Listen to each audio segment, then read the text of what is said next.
Stillman and Company, 102.5, 106.3, The Game, streaming live on Twitter, Twitch, YouTube, and Facebook Live. We are live today from the Busy Bee Plumbing, Heating, and Air Conditioning Game Nashville studios. We are presented by the Southern Bank of Tennessee. The chairman of the board, Mr. David Reed, is here with us today. Hello, Mr. David Reed. Good afternoon, sir. How are you? I am outstanding. So one of my favorite things that happens in the NFL after the draft is all of the settled dust. Now teams can talk about why we liked this guy as opposed to why we liked that guy, and they're more willing to share. And so I find, again, the guys that have the best information to be very fascinating.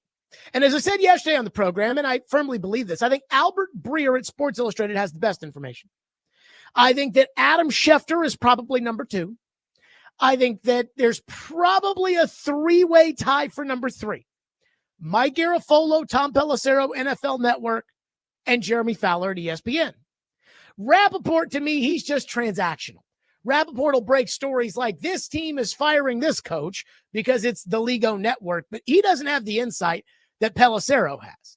You know, again, Pelissero put out a story where one assistant coach slammed Shedeur Sanders, and everyone said, that's fake, that's not true, and then it ended up being the case, at least as far as the NFL teams were concerned. And then there's Fowler. Fowler couches a lot of his breakdowns, well, this could be that, but he does have good information and good insight. So now that the Titans have taken Cam Ward, Jeremy Fowler dropped this little nugget this morning at ESPN, quote, "The Titans' meetings with Cam Ward, from dinners to family encounters to quiz sessions on the offense, were what one source described as a pretty stark difference from the rest of the quarterback class." By the way, and I could be wrong about this, I'm pretty sure that's Callahan he's talking about. When he says one source said it was a pretty stark difference, I think it's Callahan. That's just me. Again, I feel like I've listened to Callahan talk enough to hear that and know that's not Brinker, that's Callahan. A pretty stark difference from the rest of the quarterback class. The Titans started to zero in on Ward in early April, which resulted in rebuffed trade offers. Now, we've talked till the cows come home about the Titans' decision to not take the Giants trade.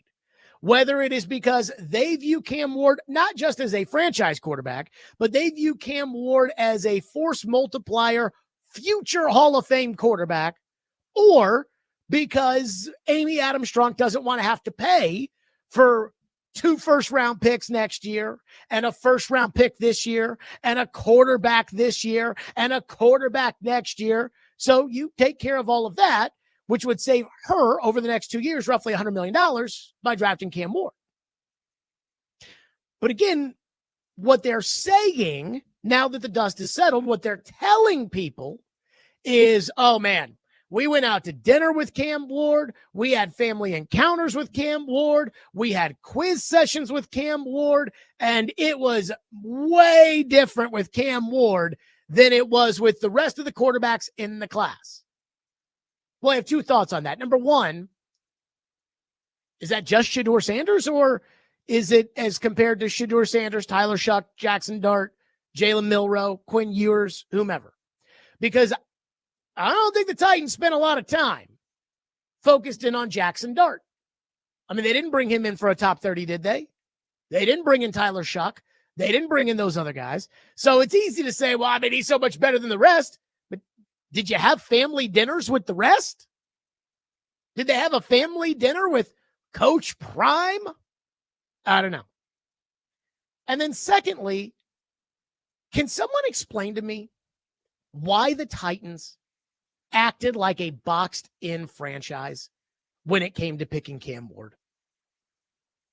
Not the, Jared, you don't understand, Cam is the next Mahomes type of talk that I hear all the time in the YouTube chat. The amount of emojis that get sent in of someone waving off their hand because it's like, that's the Cam celebration. Yeah. To me, that's what I call poo-poo Johnson talk. Again, the Titans could get any quarterback. Doesn't matter if it's Geno Smith, Sam Darnold, Justin Fields, Cam Ward, Jared Stillman, Will Levis, doesn't matter. Some of you out there, if the team said this is the route we're going, they would say, yeah, Poo-Poo Johnson from Rear End State. Because the Fowler report doesn't say he's the next Mahomes, and they realize that right away. The Fowler report says, well, he was better than the rest of the class. To which I would say, so? That's not, I don't look at this and say, well, he's better than all the other quarterbacks, so we have to take him, Jared. In this class, who cares if he's the best quarterback in the class? Kyler Murray was the best quarterback in the 2019 class. Whoa. He's better than Daniel Jones, Drew Lock, and the late Dwayne Haskins. If you go by weighted career value, according to Pro Football Reference, Justin Fields and Trevor Lawrence are tied at 39th at the top with 39, at the top of the 2021 draft for quarterbacks. Whoa. Again, the questions that for some reason, just don't seem to get answered when it comes to Cam Ward are not, was he the best quarterback in this class? He's better than Shedeur Sanders. He's better than Tyler Shuck. He's better than Jackson Dart. He's better than all those guys. But that's not the issue, because he's not going to be playing Tyler Shuck on Sundays. He's not going to be playing Shedeur Sanders on Sundays. The question is he better than Sam Darnold, who was a free agent option right now? Is he going to be better than Sam Darnold in 3 years? Is he going to be better than Geno Smith in a couple of years? See, desperate teams are the ones that are boxed in and act boxed in. Guys on the hot seat trying to protect their jobs, impatient owners wanting to win right now, like David Tepper in Carolina. The Titans aren't desperate. The Titans aren't the Saints. The GM is new. The team president is being treated as if he is not culpable for anything that occurred while he was an assistant general manager or last year the president of football operations before they got rid of Ran Carthon. So in theory, you're not a desperate team. The Giants are desperate. Joe Shane, the general manager, Brian Dable, the head coach, they know they're getting fired if they do not win or do not find a solution at quarterback this season. Why did they get Russell Wilson? Because they want to win some games this year. Why did they draft Jackson Dart? Because they need to prove that they have a solution. If Russell wins 9, but Jackson's the guy, then they can say, see, we're on our way. That's why they're doing it. They're desperate. You're not. The Browns, people are like, well, the Browns, they would have taken Cam Ward. The Browns are so desperate at quarterback that their owner gave up 3 first-round picks and a fully guaranteed contract to an alleged rapist because he wants to be good at quarterback and is so impatient. Why are the Titans acting like one of the desperate teams when it comes to Cam Ward? Well, we had to take a quarterback, Jared, so we took him. But Vegas didn't have a quarterback when this all began, and they solved their issue by trading a 3rd-round pick for Geno Smith. The Jets, they're not desperate. They've got a fully new regime. They went out and signed Justin Fields. And so yesterday, I threw out the theory that, quite frankly, I believe that Amy Adams-Strunk is not trying to pay for a good football team while also trying to pay her part for a new stadium. But when you have the 30th ranked payroll in the NFL, according to SpotTrack, and the young quarterback you sold people on last year trying to sell pricey PSLs and tickets to that new stadium was a gargantuan bust, then you take the young quarterback because he'll sell tickets to the new stadium, but you're also depressing the payroll. That's the only theory I can come up with. Because at best, Cam Ward would have been the 4th quarterback off the board in last year's class. And at most, again, I say at best, because a lot of people, most people, had him 5th behind J.J. McCarthy. And we'll get to this in a second, but he'll be what in next year's class? Third? Fourth? Well, the Giants front office doesn't have a next year. They're desperate. They have to get it figured out today. Again, that's why they're rolling the dice with Russell Wilson and Jackson Dart. You just got hired. So again, why make that pick? Because Jeremy Fowler's whole, well, he was the best of this year's class. I don't know about you guys, but that doesn't do it for me.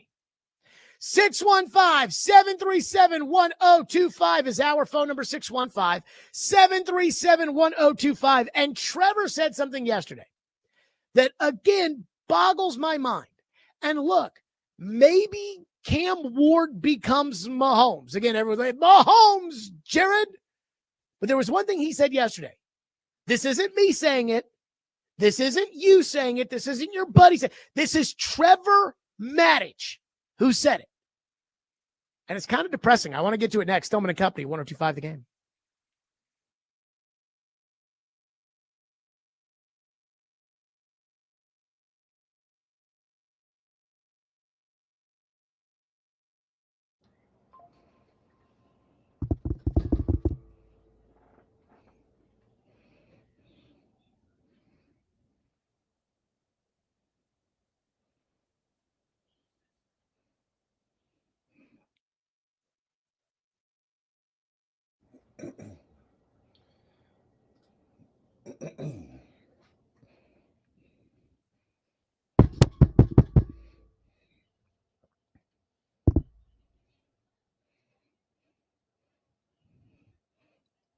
Check. Check.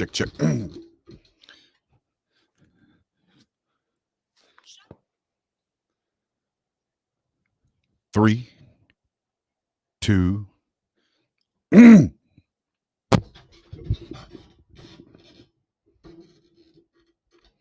3, 2, 1. Good afternoon. I'm David Reed. This Game Center update is brought to you by Holiday World and Splash and Safari, celebrating 25 years of free unlimited soft drinks, just a short drive from Nashville, and it's a place for family memories and a summer you won't forget. Get your tickets at holidayworld.com. The Steelers have traded their former second-round pick wide receiver George Pickens to Jerry Jones and the Cowboys in exchange for a 2026 third-round pick. Pickens' production in Pittsburgh was overshadowed by maturity concerns from his head coach, Mike Tomlin. Golden State easily handled Minnesota in Game 1 of the Western Conference semifinals, 99-88, despite losing Steph Curry to a hamstring injury in the second quarter. An MRI confirmed a grade 1 hamstring sprain. Warriors expect Curry to miss at least a week of action. Pacers squeezed past the Cavaliers, 120-119 to take a 2-0 lead in their series. Nashville SC advances to the U.S. Open Cup's round of 16 after their 1-0 win over Chattanooga Red Wolves last night at Geodis Park. And after going undrafted, former Tennessee standout wide receiver Brew McCoy has announced his medical retirement from the game of football.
There you go. That was Trevor Maddich talking about next year's quarterback class. And apparently it's going to be loaded. I think there's 4. Jordan Reed put out a way too early top 10. And there are 4 quarterbacks in the top 10. Those 2 that Trevor has ahead of Cam Ward, Lenoris Sellers, and Garrett Nussmeier. Plus, there is Cade Klubnik out of Clemson. And I forget the 4th guy. Drew Aller out of Penn State. Then there's Carson Beck at Miami, who some NFL people still seem to like, even though this time last year Carson Beck was supposed to be QB1 in this year's class. And then that is without even mentioning Arch Manning, because we don't even know if Arch Manning's going to be good. But if Arch Manning is good, and if Arch Manning does decide to go to the draft, which I think is unlikely, but Arch would probably be in the discussion as well. So Trevor, again, not me, not somebody that doesn't know what they're talking about, not somebody that doesn't know college football. Trevor says Cam Ward would be QB3 in next year's class behind Lenoris Sellers and Garrett Nussmeier. So let me get this straight. Cam would have been, at best, the 4th QB in last year's class. Williams, Daniels, May. Cam? Mel Kiper Jr., when he started this, and we know how much Mel loves Shedeur Sanders, but Mel Kiper Jr., when he started this, he said he had J.J. McCarthy with a higher grade than both Shedeur Sanders and Cam Ward. So he would have been the 4th best quarterback in last year's class, at best, maybe 5th. And he's, considered the 3rd best prospect if he were in next year's class, behind Lenoris Sellers and Garrett Nussmeier, and who's to say what they think of Drew Aller and his improvement, whatever. By the way, Caroline told me when I told her yesterday, and again, talking about my college football gurus here, Caroline told me she would take Lenoris Sellers over Cam Ward too. I will be completely frank with you. I haven't watched enough of South Carolina to tell you whether or not Lenoris Sellers is that dude. I do know this. I must have been missing out on something, not watching a lot of South Carolina this year, because when Trevor told me after the first night of the draft, go watch Nick Emanwari, the safety at South Carolina, I watched Nicky. I'm like, oh my God, he's awesome. And then I did watch the one game they played Vanderbilt and kind of beat them up and down the field. And Rocket Sanders, that guy was a bad boy. But going back to Cam, if Cam would have been the 4th quarterback in last year's class and the 3rd quarterback in next year's class, that means that over a 3-year period, Cam Ward will be no better than the 7th best quarterback prospect. Does that not make anybody else nervous? Again, sure, he was the best in this year's class, but I keep going back to 2019 because Arizona got the number 1 pick in the 2019 draft. And they used it on Kyler Murray. And nobody at the time, even though I thought Kyler was going to be a bust, Kyler has already accomplished more in the NFL than I thought he was going to accomplish. But I think for the number 1 pick in the draft, that's not good enough. Like if you were to call up an Arizona Cardinal fan and you were to say, are you satisfied with what you've gotten since you drafted Kyler Murray number 1? I would hope one playoff game, he was disastrous in it, they would say no. But over a 3-year period, because Kyler was the best quarterback in that class, over a 3-year period, they had the wrong year to suck. Josh Allen and Lamar Jackson were in the year before that. Baker Mayfield, I think, is better than Kyler. Sam Darnold, personally, I think is better than Kyler. And then the next year, the quarterback class, Joe Burrow, Justin Herbert, Jordan Love, Jalen Hurts. So congratulations if Cam Ward's the best quarterback in a bad class and you took it, but that doesn't matter because, again, on Sundays, you're not going to be playing this quarterback class. You're going to be playing the other quarterback classes. And shouldn't the Titans have factored in next year's class into the equation when deciding to take the Giants offer or deciding not to take the Giants offer? And I'm sure a lot of people are tired of me bringing this up on a consistent basis. Oh, hey, here's this study that the Ravens, the good team in the NFL, here's a study that the Ravens have used that says you should have made the trade with the Giants. And now today I'm looking at this Fowler thing where they're like, well, they quizzed him and he was the best of the class. Great. But at the same time, Trevor's saying he'd be third next year, and we all know he would have at least been fourth last year. At some point, shouldn't the Titans be factoring this in? Or are we just all caught up in the mystery box element of this? Instead of worrying about what could go wrong or worrying about why this will fail, we're too caught up in why this is going to go right. This reminds me last year of the UC Soros thing, where, again, as a radio station, we argue tooth and nail every single day about UC Soros. Every single day. And whether it was me or Caroline or Robbie, or whether it was the other side of it, Ian, Willie, Chris Mason, everybody that got in on the civil war of the radio station about Soros, I kept saying, don't do it, don't do it, don't do it, don't do it, don't do it, don't do it, don't do it. And they did it. And I guess I can't change it now, but now you're living with that bad decision. And that's what I feel like is going to happen here with Cam Ward. And at the beginning, I guess it was me. I'm not trying to say stop it, because I don't think the Titans are going to be sitting over there listening. In fact, the Titans probably do the opposite. If I had said, Cam Ward is the next Mahomes, they probably would have gone and signed Sam Darnold. But I just, every day there's something new about Cam Ward that I read or something that I hear or something that I'm like, holy crap. How do the Titans avoid screwing this up? They got offered all these picks from the Giants. I thought they didn't get offered a good offer from the Giants because this was a bad class. Nope. They got offered a great offer from the Giants, and they still weren't interested in it. And I heard Koharski today say, well, the reason why they made that pick was because they believe he's a franchise quarterback. Okay, that's great. But nobody else thinks as highly of Cam. Because again, listen to what all these guys are telling you when it comes to so-and-so talk to Tom Pelissero, a veteran scout at AFC. Yeah, he's good, but he's got a lot of work to do, and he wouldn't have been that good in last year's class. And here's Trevor saying, yeah, he won't be that good in next year's class. And I'm like, goodness gracious, what do you do? 615-737-1025. We'll get to your phones on this. Plus, Albert Breer. And I've told you, of all the national reporters, I believe that Albert Breer has the best information. I think he talks to the most people. I think he works the hardest. And I think he gets the best information.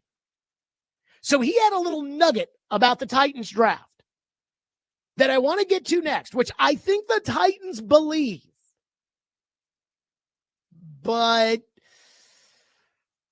I'm not sure I buy it, and I'm not sure you should buy it. We'll get to that next. Stillman & Company, 615-737-1025, which is our phone number. And, of course, we will hit your phones, which we always do. National's best deal this week is celebrating National Barbecue Month.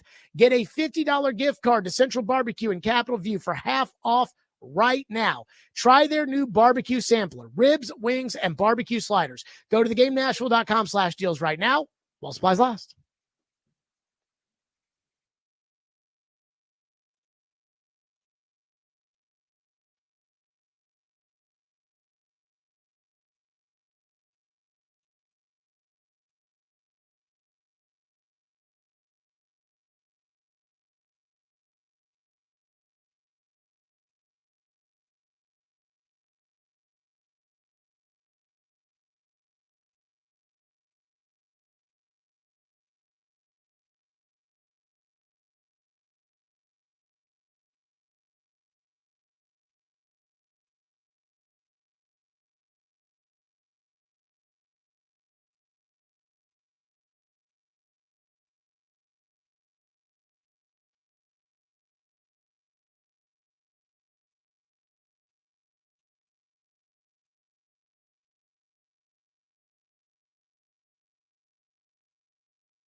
he does it in a way where it's not me, me, me, me. It's humble, it's work, and then I'm going to go out in the field and show you me, me, me, me with some of my great plays that way. And I think that's what I like about what Tennessee's doing here. They seem it's a little Kansas City-ish, right? With the structure maybe of the organization to a degree. And I look at Borgonzi, who comes from Kansas City, and he goes, wait, I just saw a gym rat and a guy that was ultra serious about his game and Patrick Mahomes. This guy's got some of that same attitude, some of that same arm talent. Let's build around that. And I came from Kansas City where we collected quarterbacks every year for the future, for now, whatever. So that makes sense to keep Will Levis. And, hopefully they're listening to Borgonzi. He's obviously learned some football and knows how to evaluate some talent from what he's done in Kansas City. And I've liked the moves they made. I thought they had one of the better drafts in the whole NFL, really. Oh, one of the better drafts in the entire NFL, says Chris Sims, Pro Football Talk. So yesterday and earlier today, I pumped Albert Breer's tires for having the best information, and I really believe that. Floyd used to say when he was general manager, he thought John Clayton, of all the guys at that time, had the best information, which, Reed, I think looking back on it, that makes sense to me. I always thought John Clayton seemed very buttoned up, and that would not surprise me if you were doing kind of a recount of who was the most plugged in back then to say it could have been John Clayton. Yeah, I don't know anyone who did not like and appreciate John Clayton and his work. John Clayton was a good man, too. May he rest in peace. So I believe Albert Breer is that guy in today's NFL. Now, you have to remember the difference between a reporter and a opinion haver, a columnist, a radio host, a content creator, somebody like that. A reporter's job is to report, not to opine. So when you're super connected, people, general managers, coaches, etc., they give you information. They're not doing it out of the goodness of their hearts. They're doing it because that they trust that you, in this case, will present it in the way that they want it presented. That's why you'll never hear Elliot Friedman, for instance, go on the midday show and call for a coach to be fired. Because, again, that's where Elliot gets the info from. So Albert Breer had a nugget on the Titans draft that centered around two guys the Titans took who were injured, Kevin Winston Jr. in the 3rd round and Gunnar Helm, the tight end out of Texas, in the 5th round. Breer writes, I'm optimistic about where the Tennessee Titans are headed and what they're going to be putting around Cam Ward in the fall. And that's in part because I think being so ahead on the quarterback assessments bought them time and in the end to focus on everything else they wanted to accomplish in their first draft with GM Mike Borgonzi and a reshaped front office in place. He brings up Kevin Winston and talks about how his final season as a Nittany Lion ended in September with a partial tear to his ACL. It caused teams to back off him a bit, which is understandable, but the Titans had him at the top of the 2nd round grade-wise, and as a guy with the size and strength to play close to the line and the speed and range to play deep, they could feel, Breer writes, his impact on tape. Now, he does note that Winston ran the 40 and ran a 4.5 at the combine, at his pro day, which is good. The Titans got him with the 82nd pick. Then there was Texas tight end Gunnar Helm. A hyper-productive weapon in a star-studded group of skill players, the 4.84 Helm ran in Indy cratered his stock. So a tight end runs 4.84, it ruins his draft stock. Restrepo runs 4.85, and you guys are like, oh, Jared, he's so good. But digging deeper, Breer writes, you'd see that on his first try, he had a false start, and as he pivoted back to the line, he badly sprained his ankle. He gutted it out and ran his 2.40s, albeit much slower than he'd have liked. And afterward, his ankle was black and blue all over it. Pro day, because of the ankle, he did not attempt another 40, but fought through the drills. The Titans snapped him up with pick 120. So I'm not worked up about either guy's injuries as much as I've just been banging on the Titans in the past when taking Caleb Farley or trading for L'Jarius Sneed, because it's an ACL tear and a sprained ankle. Those are very basic injuries. We know what the timetables are. We know what the likelihood of recovery is. That's not the end of the world for me.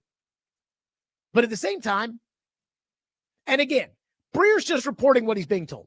The Titans are very excited in selling this draft around Cam, Winston, and Helm because they're looking at two guys. They're looking at Winston. They're saying, we had a top of the 2nd round grade on him, and we got him in the 3rd round. We had a third round grade on Helm. We got him in the 4th round. And I don't do that with the bargain shopping explanation. Yeah, you thought Winston was a 2nd rounder. Well, he wasn't a 2nd rounder. He was a 3rd rounder. You thought Helm was a 3rd rounder. Well, he was a 4th rounder. To me, that's like outlet mall shopping. I remember the first time I went to an outlet mall and I bought all this crap. And I remember telling my dad, this is originally $200 and I bought it for $73. And he looked at me. I was a sophomore in high school. And he looked at me and he said, you still paid $73. Like there's a reason that Coach purse is at the outlet and not at the Coach store in the Green Hills Mall. Sounds nice, Titans, but you got a 3rd round safety and a 4th round tight end. Not, we totally gamed the system here. 615-737-1025. And our phone lines are driven by WilsonCountyHyundai.com. Jeff says, Jared, on the Cam Ward subject, I have agreed with you, Trevor, Willie, and others from the start. The Titans did not make the smart decision with the use of their number 1 overall pick. The value of the number 1 overall pick is the leverage that it yields and not simply the ability to choose your favorite player. Unless this was a decision of the Strunk family, the job that the management team is fielding, the job of fielding a good team from management with as many positions in serious need and attention, giving away all of those draft picks for Ward was not a smart decision, period. Somebody yesterday said to me, they were like, well, I mean, yes, that study that you referenced, it is a well-established study with a Nobel Prize winning economist and the Wharton Business School, but the Titans have so many needs. I'm like, so then wouldn't that mean that they need more picks? Not less picks? One texter says the Titans should have factored in the quarterback class of 2024 when picking Will Levis in 2023. I think a lot of teams did that. I think a lot of teams sat there and said, we have Sam Howell. Maybe he works, maybe he doesn't, but let's not, because if we do, then we'll, next year's class will be so much better. I think there may be something to that. DK in Mount Juliet says Titans ownership could care less about paying for the players it takes to build a winning team. They want to win on a cheap budget. That's why we'll always have an unknown young coach and an unknown front office. Now, they are spending a bunch of money on the coaches in front office because they keep firing them. But I will say this, and I think I can say this on the radio because I do feel like I have expressed this feeling to the Titans. Now, the Titans have utterly denied it and said that it's crazy when brought up. So let me stick that out there. Around the time John Robinson got fired, somebody told me, somebody who at one point was pretty high up in that building, told me that they thought the team was preparing to sell. That they were going to get the new stadium built and they were going to maximize the value of selling the team, and that's when they were going to get out. And I didn't believe that at the time, but somebody told me that. And then Chad Withrow said something similar, and we played the cut on the air. And I mean, the Titans were just up in arms saying that that was just not true. And yet, some of the only reason I can come up with picking Cam Ward and not signing a quarterback and not making the trade with the Giants, in my opinion, is to depress payroll. Well, why would you be trying to depress payroll? And then when Warren Moon comes out and basically says on multiple occasions that the Titans are retiring the Oiler uniforms and they're never going to wear them again, when I know how much the Oiler brand means to Amy Adams Strunk, tears in her eyes when they beat the Texans with an Oiler belt buckle and they're never going to wear the Oiler jerseys again. I said to the Titans, I'm like, sounds like you guys might be selling the team. And of course they said, well, what does Warren Moon, Warren doesn't know what the future plans of everything. I'm just saying. I'm not ruling it out. I'm not saying it's happening. I just took you through transparently how I've been thinking about all this.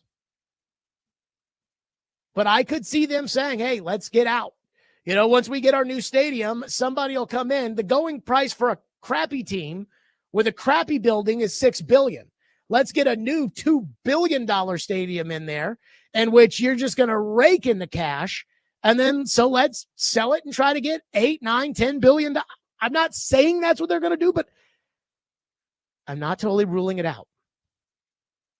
615-737-1025. Wes in Hermitage says, you can't say that nobody thought that Cam was that good. That's false. Obviously, the Giants thought that he was pretty good based on what they offered. Again, what did I keep saying? The Giants are desperate. They are getting fired. If they don't win, they're out. So why do they care about next year's picks? If they had just dealt all of this year's picks, they'd have Drake May. But they didn't, so they're like, well, and now it's like, well, we're getting fired if we don't get the quarterback. Do it. And that's how you take advantage of somebody. Chris Sanders joins us next. Rookie mini camp this weekend for Cam Ward. What does Chris Sanders want to see out of the young guy? We'll do that next. Stillman & Company, 102.5 The Game.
Tune in to 94.9 The Fan tonight as the Sounds take on Norfolk. Pre-game begins at 6:20. The first pitch is at 6:35. Coverage also available on the Game Nashville app and theGameNashville.com. Sounds baseball on 94.9 The Fan, presented by Twin Peaks and by Family Leisure. By the way, we'll be out at First Horizon Park tomorrow, so be excited with that.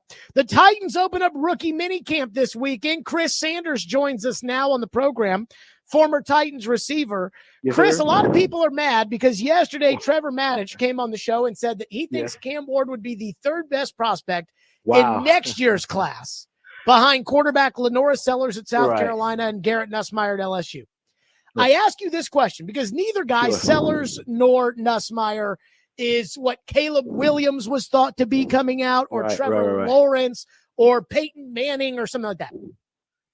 If there was a Trevor Lawrence in this college football class that was coming out for next year, would you have not wanted to take Cam Ward? I mean, I don't know. I mean, it's kind of wild because if you look at the Tennessee Titans, they really believe that Cam Ward is their guy, and I'm gonna tell you why. We saw what happened in the draft. You know, they could have got like 2 first rounders and 2 third rounders or something like that, to where they could have got a lot of compensation. But it shows you that they wanted to pick him. So I know a lot of people, or Trevor, or some people like that, said that he would have been third in the next year's draft. But they were good for the Tennessee Titans. I respect Trevor Max. I think he's one of the best analysts that I've ever heard. But that's good for next year. This year, it's good for the Tennessee Titans. So if you were looking at next year and Peyton Manning was going to be coming out in next year's quarterback class, you would have still said no to the Giants trade and taken Cam Ward, or you would have said yes to the Giants trade with the hope that you can take Peyton Manning next year. I mean, that's just hear or say. I mean, Peyton Manning's a totally different animal. I mean, Peyton Manning is one of the best of all times of quarterbacks, but if that was the situation to where, but see, we don't even know how the year would go. What if the Tennessee Titans said, okay, yeah, they took that, but then all of a sudden they win 8 or 9 games and they're the 15th pick? You still might not get your quarterback that you want. I just think that, you know, we can compare apples to apples, oranges to oranges, but at the end of the day, the Tennessee Titans said, okay, this is our guy. When you give up that many picks, give up that much stuff to build up your roster, and you still say no, that means they saw something in Cam Ward in spite of what those quarterbacks can do next year. Rookie minicamp is this weekend, and you know they'll let the media watch one of the practices, and I don't know how much to take away from that. But if you were out there at rookie minicamp and you were watching Cam Ward, what would you be wanting to see out of him at this early stage? You know, first of all, I'm going to really look and say, I know he's going to make some mistakes, but here's what I want him to do is I want him to operate this team. I want him to lead. And when I say lead, what is he going to do when they come out the huddle? What is he going to do if a play's not right? How is he going to be coachable? Those are the things that I want to see. And we, you know, in some of his press conferences, he's always talking about building relationships, being coachable, you know, having knowledge of the games. Those are the things that I want to see. I want to see a situation to where he throws an interception to the wide receiver. Say if he throws an interception to Restrepo, whatever his name is, Xavier, I can't get his name right. But say if he throws an interception. Don't worry about it. He won't be on the team. Yeah, I bet you. There you go. He's going to be on the team.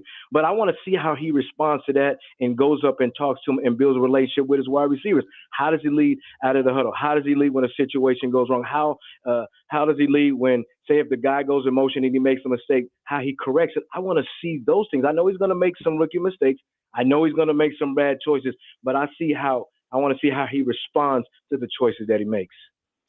Chris, when it comes to these young receivers, again, it's rookie mini camp, so it's not like they're going to be going out there with the 1s and the 2s and everything else. That's not for another couple of weeks. When it comes to these rookie receivers, do you look at them all the same, or do you look at DK and Io Manor differently because they were draft picks? I mean, yeah, you may look at them a little different because they were drafted, but this is an opportunity for the coaches to really see these guys compete against different guys. And when you have a whole bunch of – look at all the receivers that they have on this board. I mean, I'm trying to remember our names. I know you got Calvin Ridley, Van Jefferson, Tyler Lockett, DK, Ellick, Xavier Restrepo, Traylon Burks, James Prochet. They got a lot of guys on this roster. So for these young guys to come in, they have to show up on tape. I understand that those 2 guys got drafted, but the way you make this team, the way you make sure you have a spot on this team is you got to show up on film. You got to be on special teams. You got to make plays. So every time they turn on the field, they keep saying your name. Because when I came in as a rookie, they had the Houston Oilers / Tennessee Titans had the run and shoot. So there was already like 8 receivers. So what I had to do is I had to do little things to make sure I'll be shown. So where if you have a situation to where you're going one-on-one and some of the guys are resting over there, you take 2 reps in a row to where they can consistently see you on film. And when you have these young guys that are trying to get a place on this roster, those are the little things that you have to do to make yourself be seen. Chris, Ron texts into the text line and says, realistically, what do the Titans have to do to make you feel good and satisfied about the start of the season? And I guess my answer to that would be nothing, because I don't think this is going to be a very good team this year. And I am mentally prepared for 5-6 wins, and it's going to be what it's going to be. Are you mentally prepared for a bad season, or are you looking at this hoping for a good season? I think it's going to be better than it was last year, and I'm going to tell you why. Yeah, well, so it's 5 wins. 5 wins is better than last year. That's still a bad team. I understand that, but I think it's going to be better than what we see, and I'm going to tell you why. Is because your quarterback position, in my opinion, has gotten better. We had a situation with Levis to where there's about 2 or 3 games that they should have won, but the reason why they lost is because their quarterback plays. So now you got a situation to where your defense is going to be better, your receiving core is going to be better, but if your quarterback position play is even a smidge better, then you're going to gain those 2 or 3 wins that you lost because of your quarterback play. So I'm optimistic. I believe they're going to have a pretty good season. I know you say 5 and 6 wins, but I think they're going to at least win 7 or 8. Why? Because I think the quarterback position is better than last year. So right now, your expectation for this team is 8 and 9. I think they can read between 8 and 9. I really do. And the reason why I say this is because, I know you may disagree with me, but I think their defense is going to keep them in a lot of games and not have to put – based off of what? Oh, my God. Okay, let me ask you a question. What happened? Let me ask you a question. What happened in the Chicago game? Tell me what happened in the first Chicago game. They were winning. They were winning the whole game. What kept them in the game was the defense, right? What cost them the game? They allowed a punt block, and Will Levis threw the ball backwards, and it was intercepted. He threw a pick 6. So now you eliminate the pick 6, and your defense keeps you in the game. Now you're going to win ball games. I mean, dude, you're the most – you are the Grinch of football, man. Well, I'm just – what have the Titans done on defense that makes you think that they're going to be better than they were last year when they were 30th in the league in points allowed? But because you got some good guys behind, you got some good guys on that defense. You got Simmons, you got Sweat, just coming into his second year. I mean, I'm telling you, this is going to be a lot of people. Oh, they're going to do this and do that. But how do we know? Nobody else. I don't even know. They might tank it. But instead of me saying, well, they're going to be sorry and this, why don't you be optimistic and say, okay, listen, the quarterback position is better. The receiving position's got better. Your secondary's gotten better because you got some guys from Penn State. So now they've gotten better in some key positions. Why not say, okay, they have a chance to do some good things? Why not? Because I don't know who's going to be rushing the passer. I certainly am not a believer in the Oladejo pick. We'll see. I mean, they drafted him as a project to develop, and he hasn't played. So who's going to – I mean, you cut your leading sacker. Harold Landry was your leading sacker. Absolutely. He's not on the team anymore. Yeah, your best he corner – fell in the sacks, though. Harold? Some of them sacks he fell into, man. He just happened to be there. I'm not beating the drum saying that Harold Landry's the A.J. Brown, but at the same time, like, you have to replace your leading sacker. They do not have anybody on this team that has over 10 sacks in their career. They signed one inside backer, but they got rid of the other, so they need another inside backer. And then at corner, Brownlee last year was good for a 5th-round rookie, but he wasn't good for an NFL starter. Right. And then L'Jarius Sneed, I mean, who's to say he won't be in prison at the start of the season? So why am I supposed to be excited about the defense? Because you still got some guys. You got Jeffrey Simmons, right? You got Sweat, right? You got guys that can be the pillar of your defense, right? So you got one guy that is a league above, like people in the league would consider good. One player, and that's Simmons. But so you don't think Simmons at his position is at a top 5, top 6? No. What makes you say that? Because he doesn't have the numbers, but he doesn't wreck shop. He doesn't. Jared, it's not always about the numbers. He impact. Listen, when you're getting double teamed, sometimes a guy is free to make plays. That's why Landry got a lot of sacks. Why? Because you got Simmons that is getting double teams. You got Sweat that is getting double teams. So say if Sweat gets double teamed, now you're one-on-one. Simmons is one-on-one to get those statistic things that you want. It's not always about stats. It's about the impact that you make in the game. Yeah, I feel like if Simmons was so good, they would have finished better than 26th in the league in rushing allowed. Yeah. And again, I'm saying that Simmons is good. Like, I'm saying that Simmons is the only guy that people around the league will look at the Titans defense and say, okay, who on this team is good? And the one person they'd look at is Simmons. That's So the you one don't guy. think Maybe Hooker. hold on. But Simmons. So overall, you don't think this team gotten better?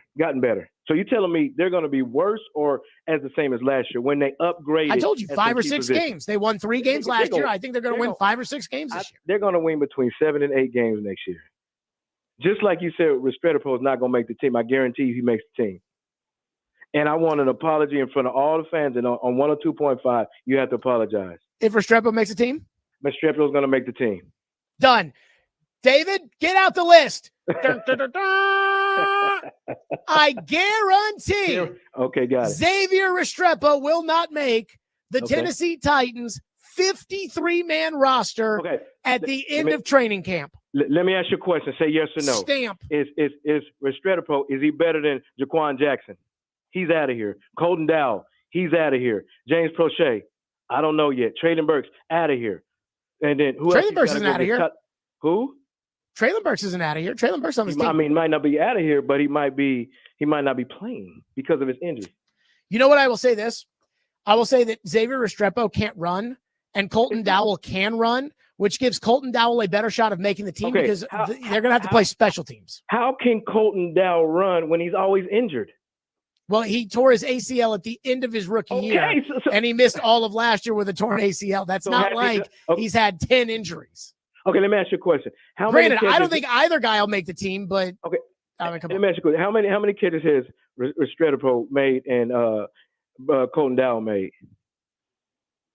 I believe Colton Dowell did have a catch his first year. I mean, Tay Martin has a touchdown. That's more than Restrepo, but I don't think Tay Martin's going to make the team. Okay, you'll see once they get on the field and we go through OTAs and we go through camp, and all you're going to keep hearing is Xavier Restrepo. Why? Because you got Cam Ward that's been familiar with this guy. You got Cam Ward that said he's the best route runner in the draft. Now he didn't say on the team. He said in the entire draft. This is the number 1 draft pick now. Number 1 draft pick is saying this, not just because he's biased on the same team, but he's saying he's the best route runner. Are you sure it's not because he's biased on the same team? Absolutely Are not. you sure? Are you sure? Absolutely not. Okay. Absolutely not. Chris Sanders, as always on our program. You know I love you. We will talk soon. Appreciate you. Chris Sanders, again, saying it's not like Cam Ward. It's not like he's biased when he says that. Really? 615-737-1025. Coming up next, something you already want to do. I'm saying now it's time. Now we can do it. I'll explain. We'll get to it next. I'm going to Company 125 The Game.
Stillman and Company, 1025, 1063. The Game, streaming live on Twitter, Twitch, YouTube, and Facebook live from the Busy Bee Plumbing, Heating, and Air Conditioning Game Nashville studios, and presented by the wonderful Southern Bank of Tennessee.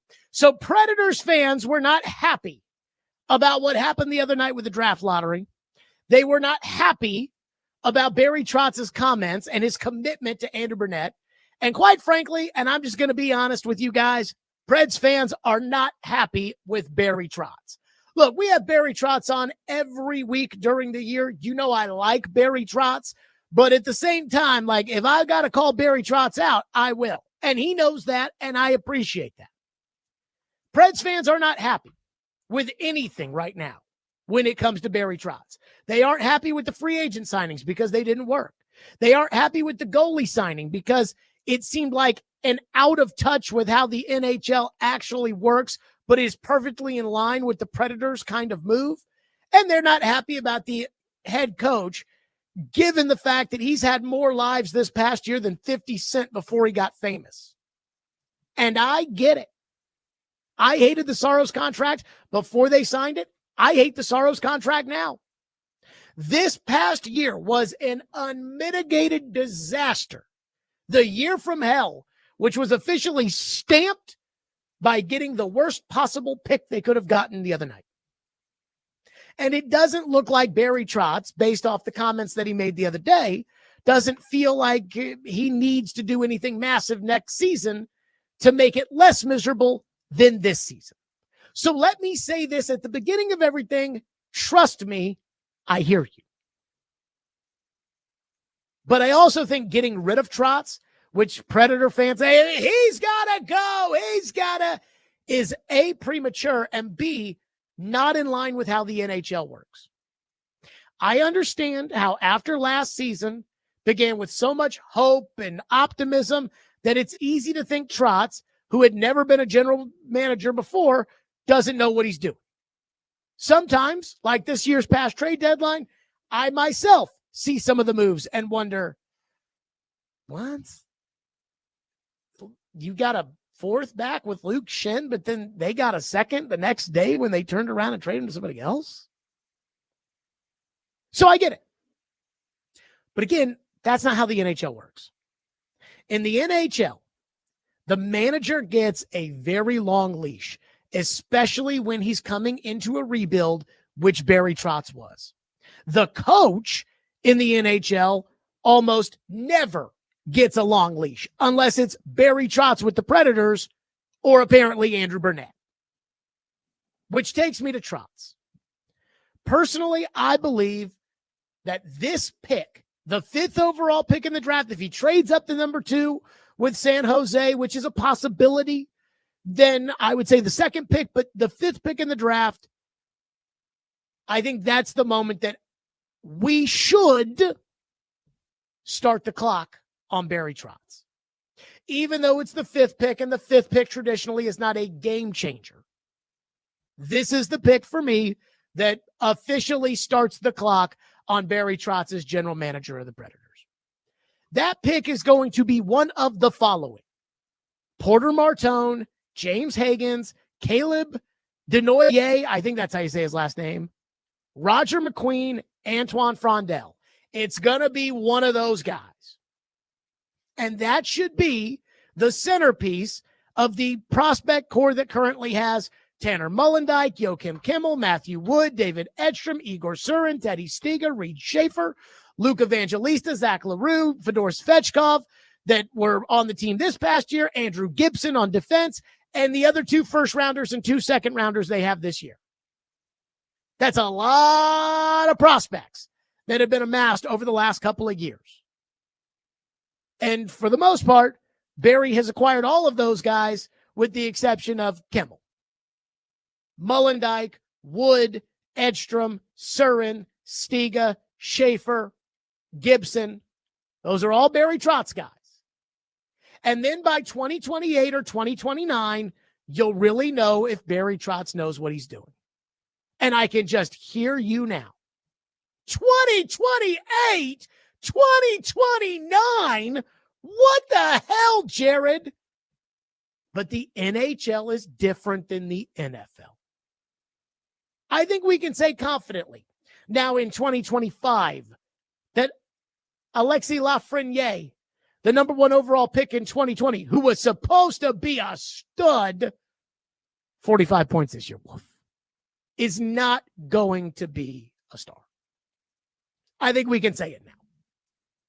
But it takes time before you can just put your foot down and say, okay, this guy's ready or this guy's not.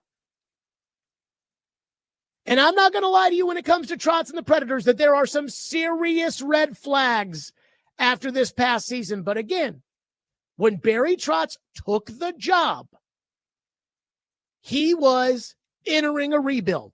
We as fans, and I was the one leading the charge and banging the drum, we were embracing a rebuild. No more Joe Hansen. No more let's wait on Duchesne. No more we're a Nino Niederreiter away. No. Tear it down and build up. And if that's the approach that we all believed in at that time, then you have to accept that it will take time for all these young guys to be NHL ready. When I look at the championship windows, I think about guys like Nathan McKinnon, who clearly is in one in Colorado. Well, he got drafted in 2013, and they weren't in a championship window until 2019, 2020. That's 6 years. So I'm saying, hey, let's give it 4 years, and in 4 years, we'll probably know if Barry knows what he's doing as far as the prospects are concerned. Because we can kvetch about Stamkos and Marchessault and Brady Shea and Saros and Yossi and all those guys, but that's not what Barry was building. When he took the job and said it was going to be a re-something because he didn't want to use the word rebuild, when he said that, they were headed towards a rebuild. So these are all the pieces that you get from the rebuild.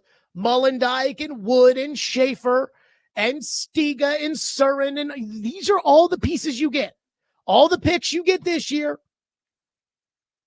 And now let's see if those guys are any good. So we'll know by 28 or 29 if they're any good. And they should be in a championship-ish window by what? 2030? Again, it probably takes about 5 years before you enter that window. Connor McDavid got to the Cup final for the first time last year. He was drafted in 2015. So again, with this pick, that's when I say start the clock on Barry Trotz, and we'll know by 28 or 29. And I know you're going to hate that, but that's just how this league works. 615-737-1025 is the phone number. 615-737-1025. Now, I do not want you to mistake me saying that Barry Trotz needs time, and again, I think he's owed it. That is not the same as me saying that I for sure believe where this is going. And I want to get to that next, and we will. 615-737-1025. Stillman and Company, 1025, 106 through the game.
you still empower Barry to operate the hockey club and to operate his plan. What is the way you thread that needle in empowering him to do that while maintaining kind of the order of the organization?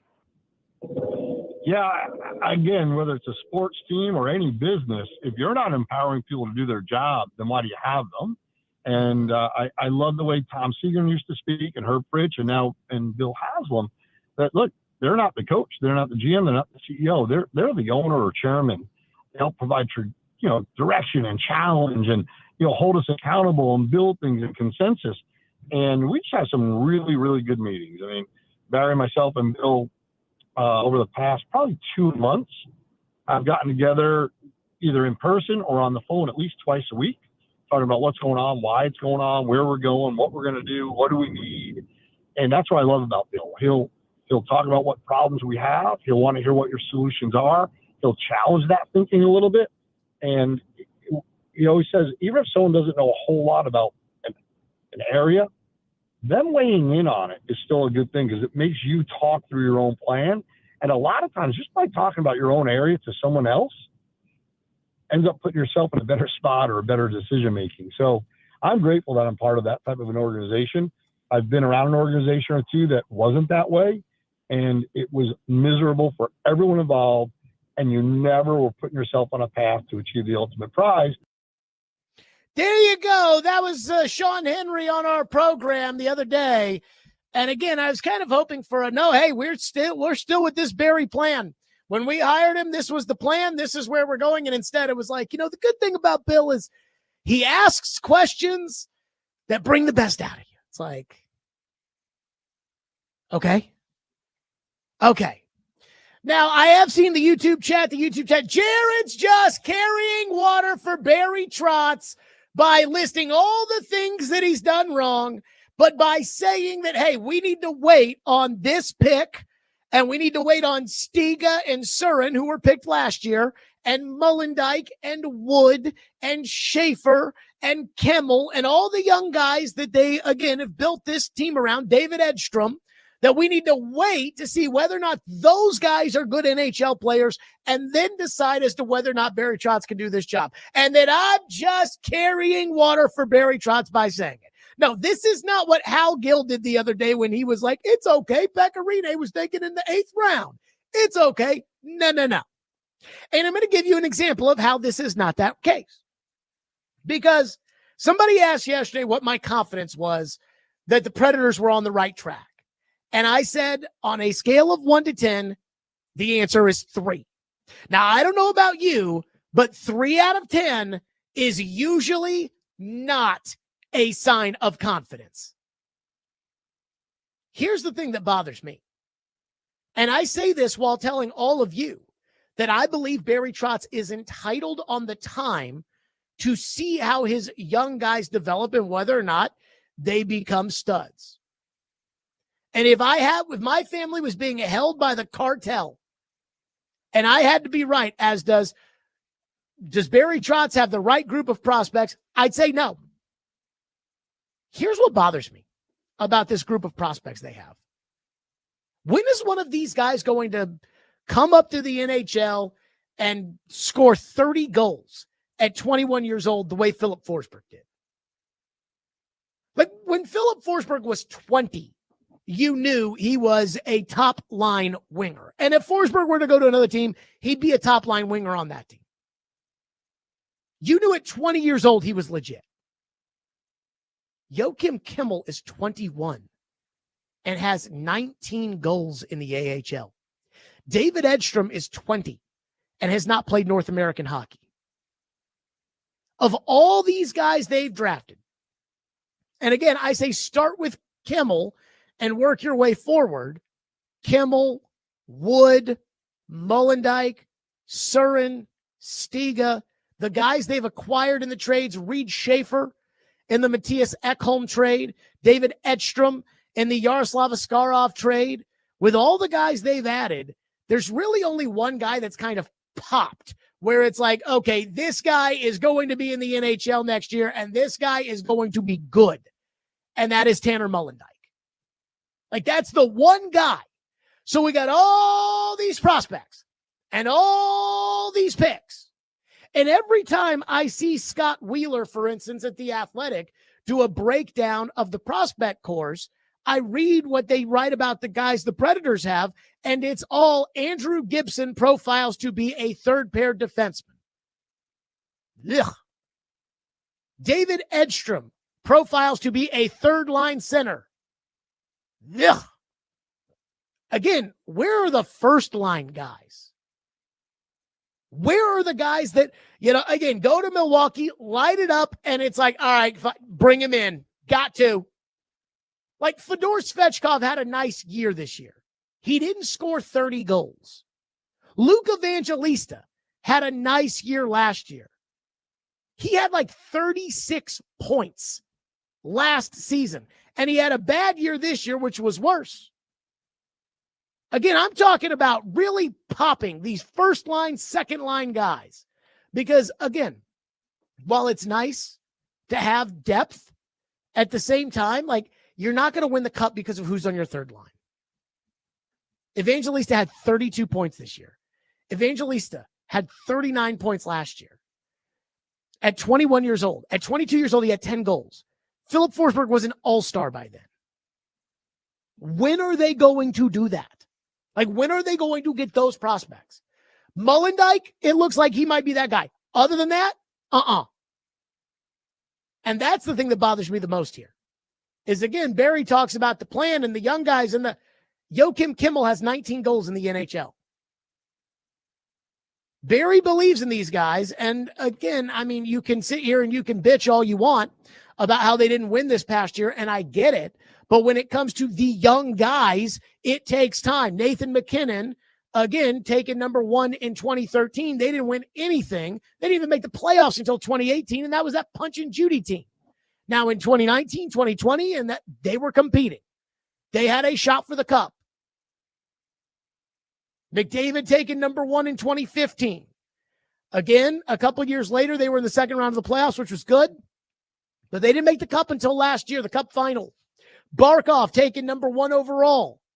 Again, their window kind of opened up around 2021, 2022. So you're talking about 7 years that it takes when you have the number 1 pick. You have the number 5 pick. So I'm okay with giving Trotz the time. But I am looking at the prospect list, and I'm saying, where are the first line guys? Where are the top pair defensemen? Because I don't need third line centers. Woo, Colton Sissons. Wow, that's great. You can go get somebody to play on the third and fourth line with your eyes closed every year. It's like Michael McCarron. They didn't trade him at the deadline, and it was like, well, we want McCarron on the team next year. Go down to Milwaukee, grab some bum, stick him on the fourth line. It's the same as Michael McCarron. So, again, maybe I'm just an a-hole. I don't know. But I look at the prospects, and I'm like, I don't like the way this is trending.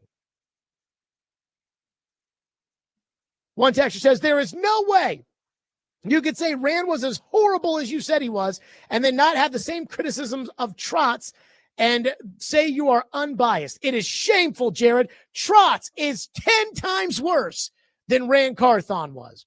All right, let's start with the number 1 thing, which is Rand Carthon was incompetent. And again, there's story after story. There's Paul saying he slept on the plane. There was somebody at ESPN, a senior insider, telling me that Rand was sleeping at his desk. There's the fact that his top lieutenant, who's taken over since he's gotten fired, has gone out and undone everything that guy did. Secondly, Barry Trotz had a good season his first year as general manager when they made the playoffs.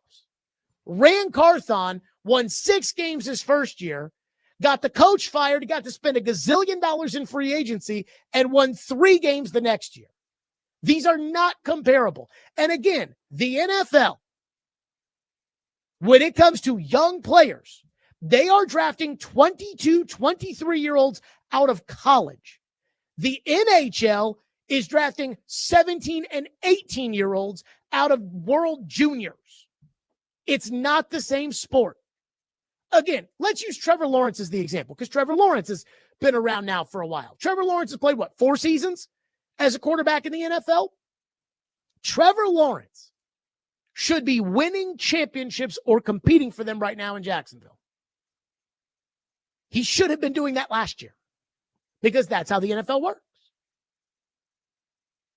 But in the NHL, again, it takes Nathan McKinnon 7 years to enter that cup window.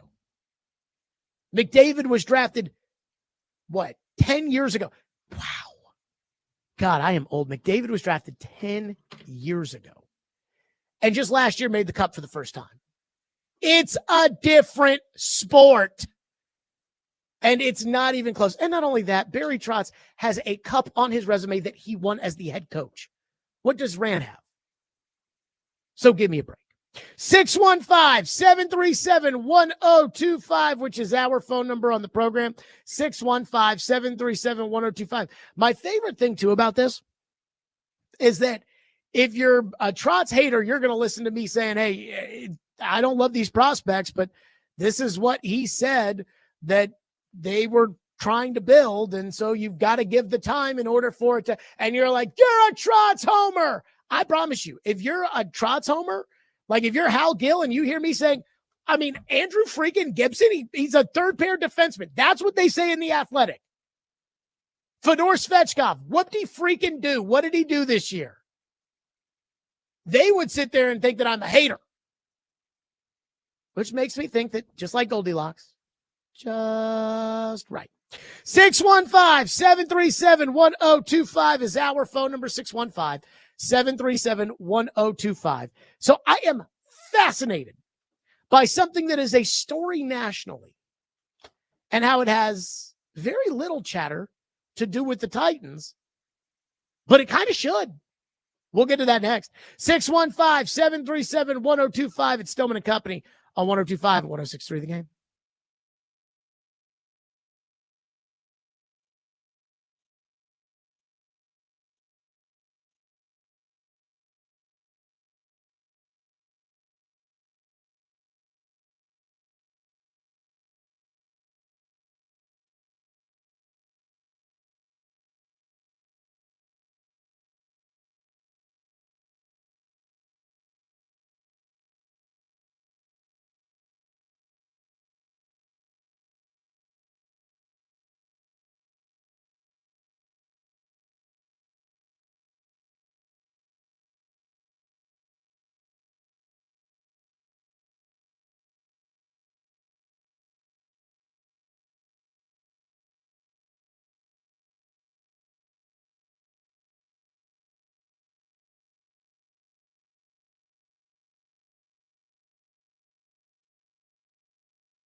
Chase, who is the best Predator of all time? Who would you say? There's a statue of him. Pecorino. Pecorino. Where did he go? He must have been. He was third. No, Yeah, he was in a round that doesn't exist anymore. exactly. Yeah. So, So, I mean, look, you can get good guys, players. settle Shea down. Weber was the second round. Settle down. What round were you drafted? I was in the 8th round. It we doesn't don't have exist that anymore. We But don't you were have pretty that damn anymore. good. When your best player for your organization doesn't have a round anymore, it's gonna be okay.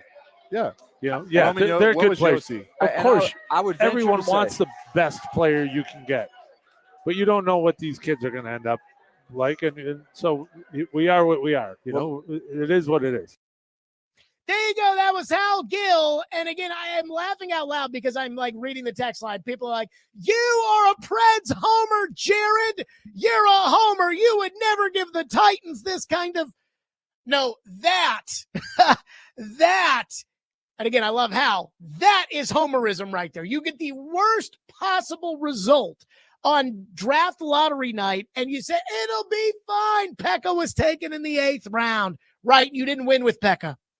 That is homerism. I have said they should fire the coach, and I think it is a mistake that they're not firing the coach. We had the team president and CEO on the program on Monday. David Reed, did we not have the team president and CEO on the show on Monday? And I told him, I think the coach has lost the room. Yep. I checked his credentials and everything. It was Sean Henry. I said he was talking about how he hadn't lost the room. And I'm like, I think he's lost the room. And Sean Henry was like, well, but you sent out a tweet that said, and the tweet actually said it had a double negative in there, but it said, like, you can't convince me he hasn't lost the room. And in the NHL, when you lose the room, coach has to go. He's got to go.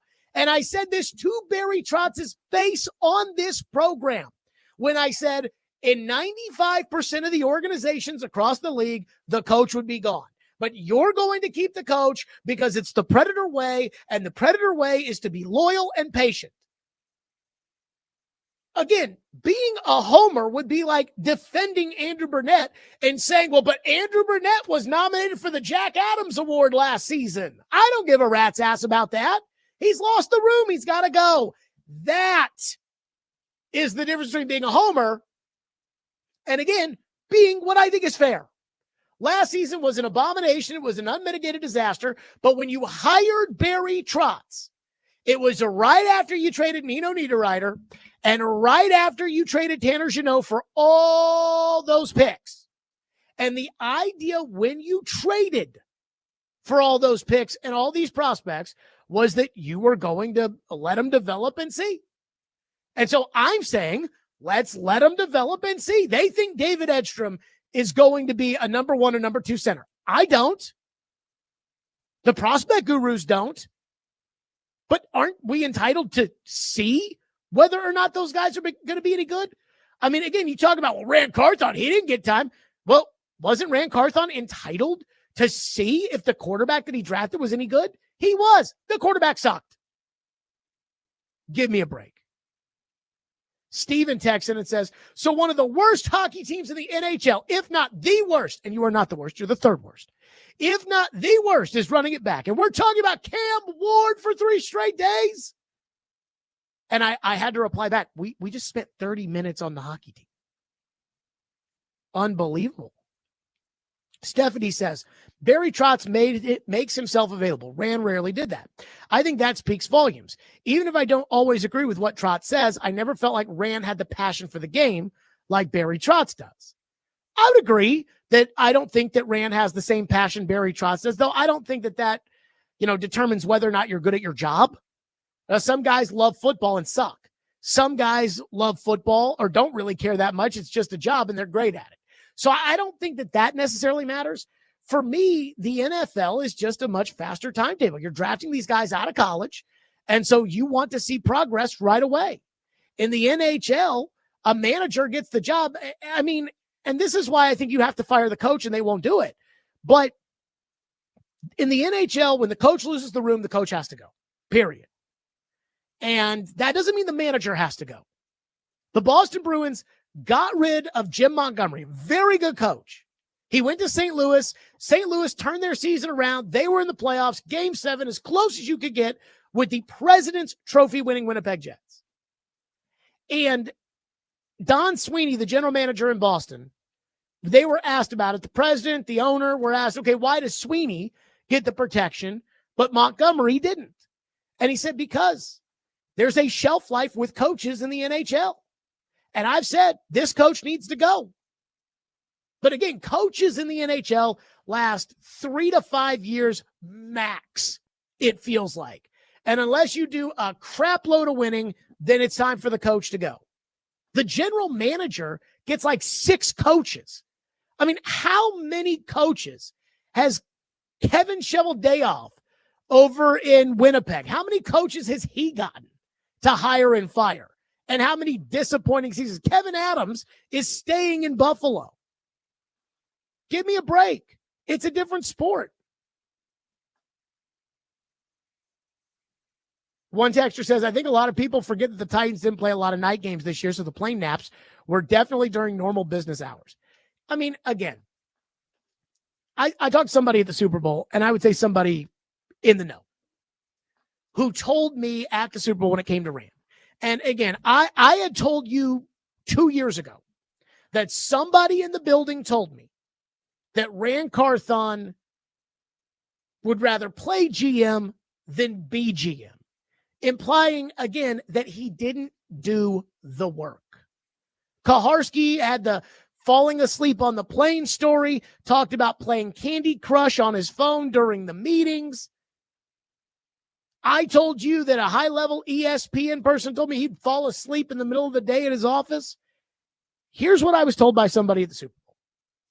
I was told that Rand Carthon, that nobody wanted to say it because it perpetuates a racial stereotype that is not fair.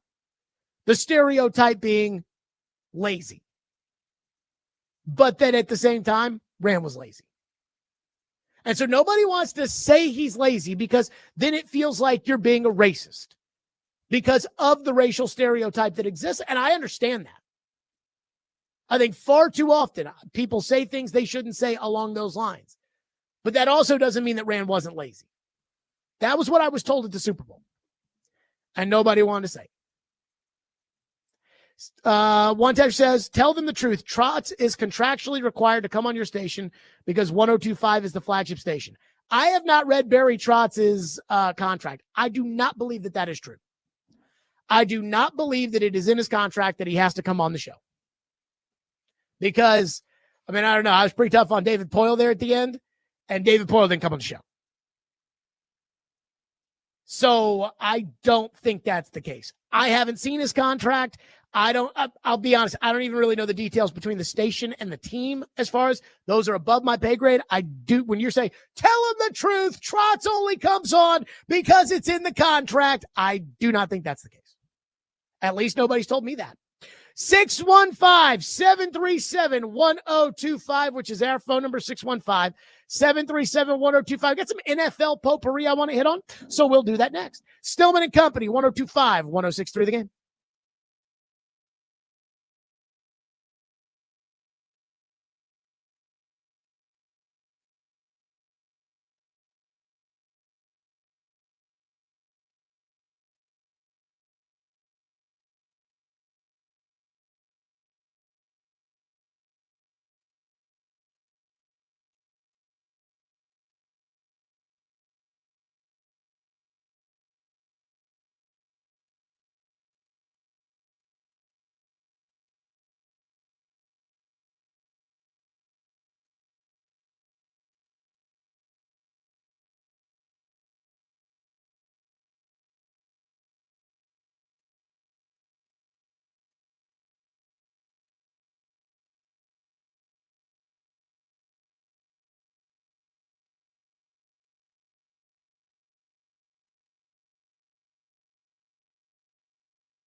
Massive breaking news in the NFL. Shefty drops a bomb a little less than an hour ago. The Dallas Cowboys and Pittsburgh Steelers are finalizing a trade. It will send wide receiver George Pickens to Dallas in exchange for draft pick compensation. The trade's expected to include a third-round pick, other pick swaps, and is expected to be finalized Wednesday.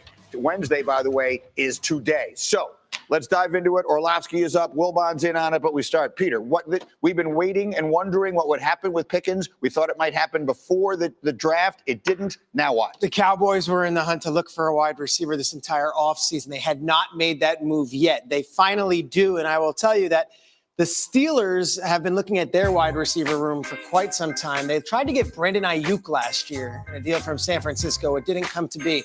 Instead, they traded a second-round pick for DK Metcalf and then gave him a $30 million a year contract. George Pickens entering the final year of his contract. And I would like to correct some people. Some people think that he is a diva or he's cantankerous. I talked to the Steelers folks. George Pickens is demonstrative on the field, but he is not an uncoachable player. In fact, he does have a great way about him in the locker room and is very well liked in Pittsburgh. For the Dallas side of this, they sat on an all draft. Everyone wondering, why are they not drafting a wide receiver? Why are they not drafting a running back? They took an offensive lineman. They get a player who I think is the best available prospect for a third-round pick, and then they can decide if they want to re-sign him or not.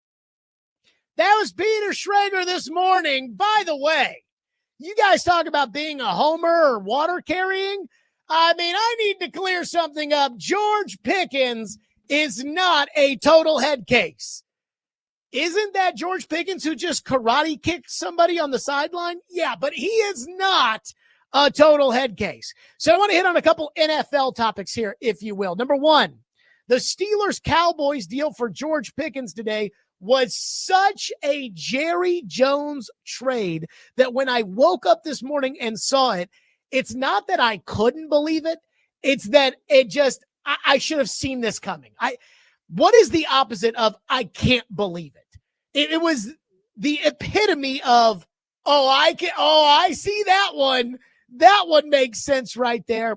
George Pickens is super talented.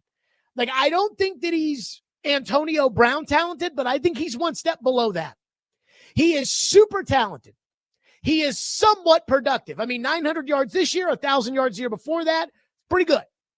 And he's relatively cheap on a rookie deal. But he is a complete and total head case. He is a problem.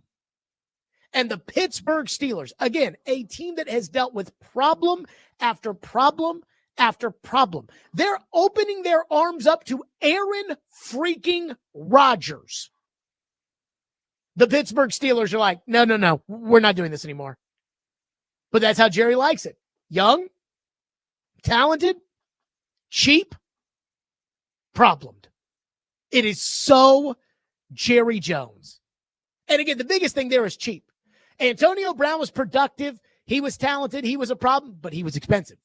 Jerry didn't want that. Jerry wants cheap. Number two, Dallas Goedert agreed to a new contract. He's staying in Philadelphia. That's not a surprise. He's taking a pay cut. They talk about reworked contract. It's a pay cut. And yet, this move kind of worries me a little bit because Goddard is a big part of what they do. And he's a big part of that just machine that they have in Philadelphia. And with Goddard not being available, and who knows about Mark Andrews, I keep sitting here with this young rookie quarterback in Cam Ward, and I keep thinking, who's going to be the tight end for the Titans? Knowing that the answer is Chig Okonkwo. And also knowing that Chig ain't that guy for the third season in a row. And I don't know how many times I have to yell this, but they need a tight end for the young quarterback. But Jared, it'll be fine. They signed Tyler Lockett. He can be like the tight end for the young quarterback. That was what Tyler Boyd was supposed to be last year. You need a tight end. You need one for the young quarterback. And for the third year in a row, they're going to run it back with Chig. And for the third year in a row, Chig will suck because Chig does suck. And then three, I was laughing my ass off. Reed, you know when somebody says something and it's not that big of a deal, or somebody tweets something and it's not that big of a deal, but you remember it like to your core. Oh yeah, I can still, yeah. So Rhett Bryan, and I like Rhett Bryan. He's the executive producer of Titans Radio. He's a good man. And I want everybody to know that I like Rhett Bryan. I think he's a good man. But he put out a tweet after the Bills got eliminated from the playoffs 2 years ago that was basically like, for all you people out there that don't think the salary cap is real, you watch what happens to the Buffalo Bills. And for Joe Rexrode and all these other cap believers, they kept saying, the Bills, look at the moves they've had to make. They had to get rid of Mitch Morse. They've had to get rid of Micah Hyde and Tre'Davious White. Oh, yeah, Jared, what do you think of the cap now? I'm like, they're getting rid of players they don't want anymore. They're getting rid of the dead weight. And they have 10 picks, and they're replacing those players with guys they're picking. And he sent out a tweet talking about, hey, get your popcorn ready for what's going to happen to the Bills. Well, today, Jacksonville released Gabriel Davis, and they paid him roughly $24 million for 20 catches, 239 yards, and 2 touchdowns. Just so you know, Nick Westbrook-Akine caught more passes for more yards and more touchdowns last year for $1.2 million. But let's go back to all these deals. All these players Buffalo got rid of because of the cap. Mitch Morse and Micah Hyde have already retired. So Morse went to Jacksonville for a year. Enough. Retire. Hyde, nobody picked him up. Retire. Tre'Davious White, last year, 4 starts, 11 games amongst 2 teams. He's back with the Bills on a basically veteran minimum deal. And today, Gabriel Davis got released. Buffalo, meanwhile, the cap, it's going to decimate them. Won 13 games and ended up right back in the AFC Championship game. And they just gave Josh Allen a massive extension, which ultimately is about an extension for 2 years and $100 million a year. Yeah, that cap was really going to get them. Oh, it got him, Rhett. Again, some people take your head out of the sand. The cap's fake. It doesn't matter. And I will say this. I am proud that I think the Titan fans have stopped talking about the cap because I think even they know it's fake. 615-737-1025, which is our phone number, 615-737-1025. So somebody in the NFL is getting crushed for something that I feel like is no different than what's going on here. We'll get to that next. Stillman & Company, 102.5 The Game.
Stillman and Company, 1025, 1063, the game streaming live on Twitter, Twitch, YouTube, and Facebook Live. We are live from the Busy Bee Plumbing, Heating, and Air Conditioning Game Nashville Studios. We are presented by the Southern Bank of Tennessee. Now, I think you all know I love the Titans.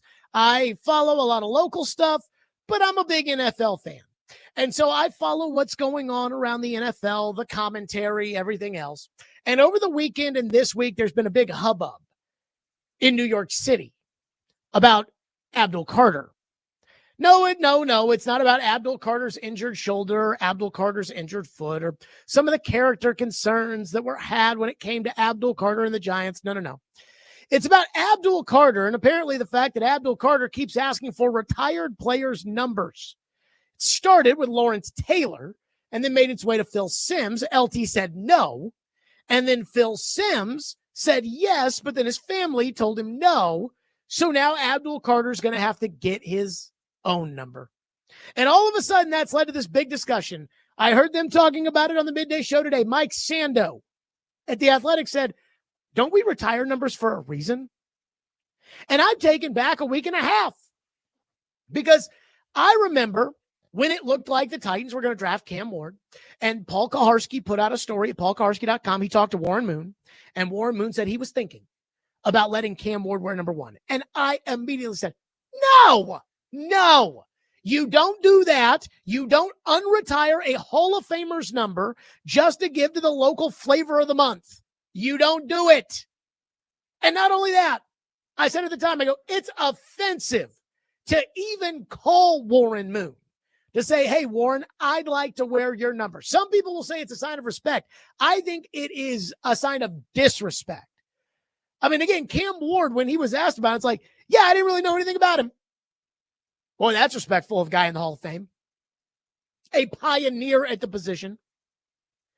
And yet, when Warren Moon decided to give his number to Cam Ward, nobody seemed to care, comment on it. I felt like some old pawpaw that was just yelling at the clouds.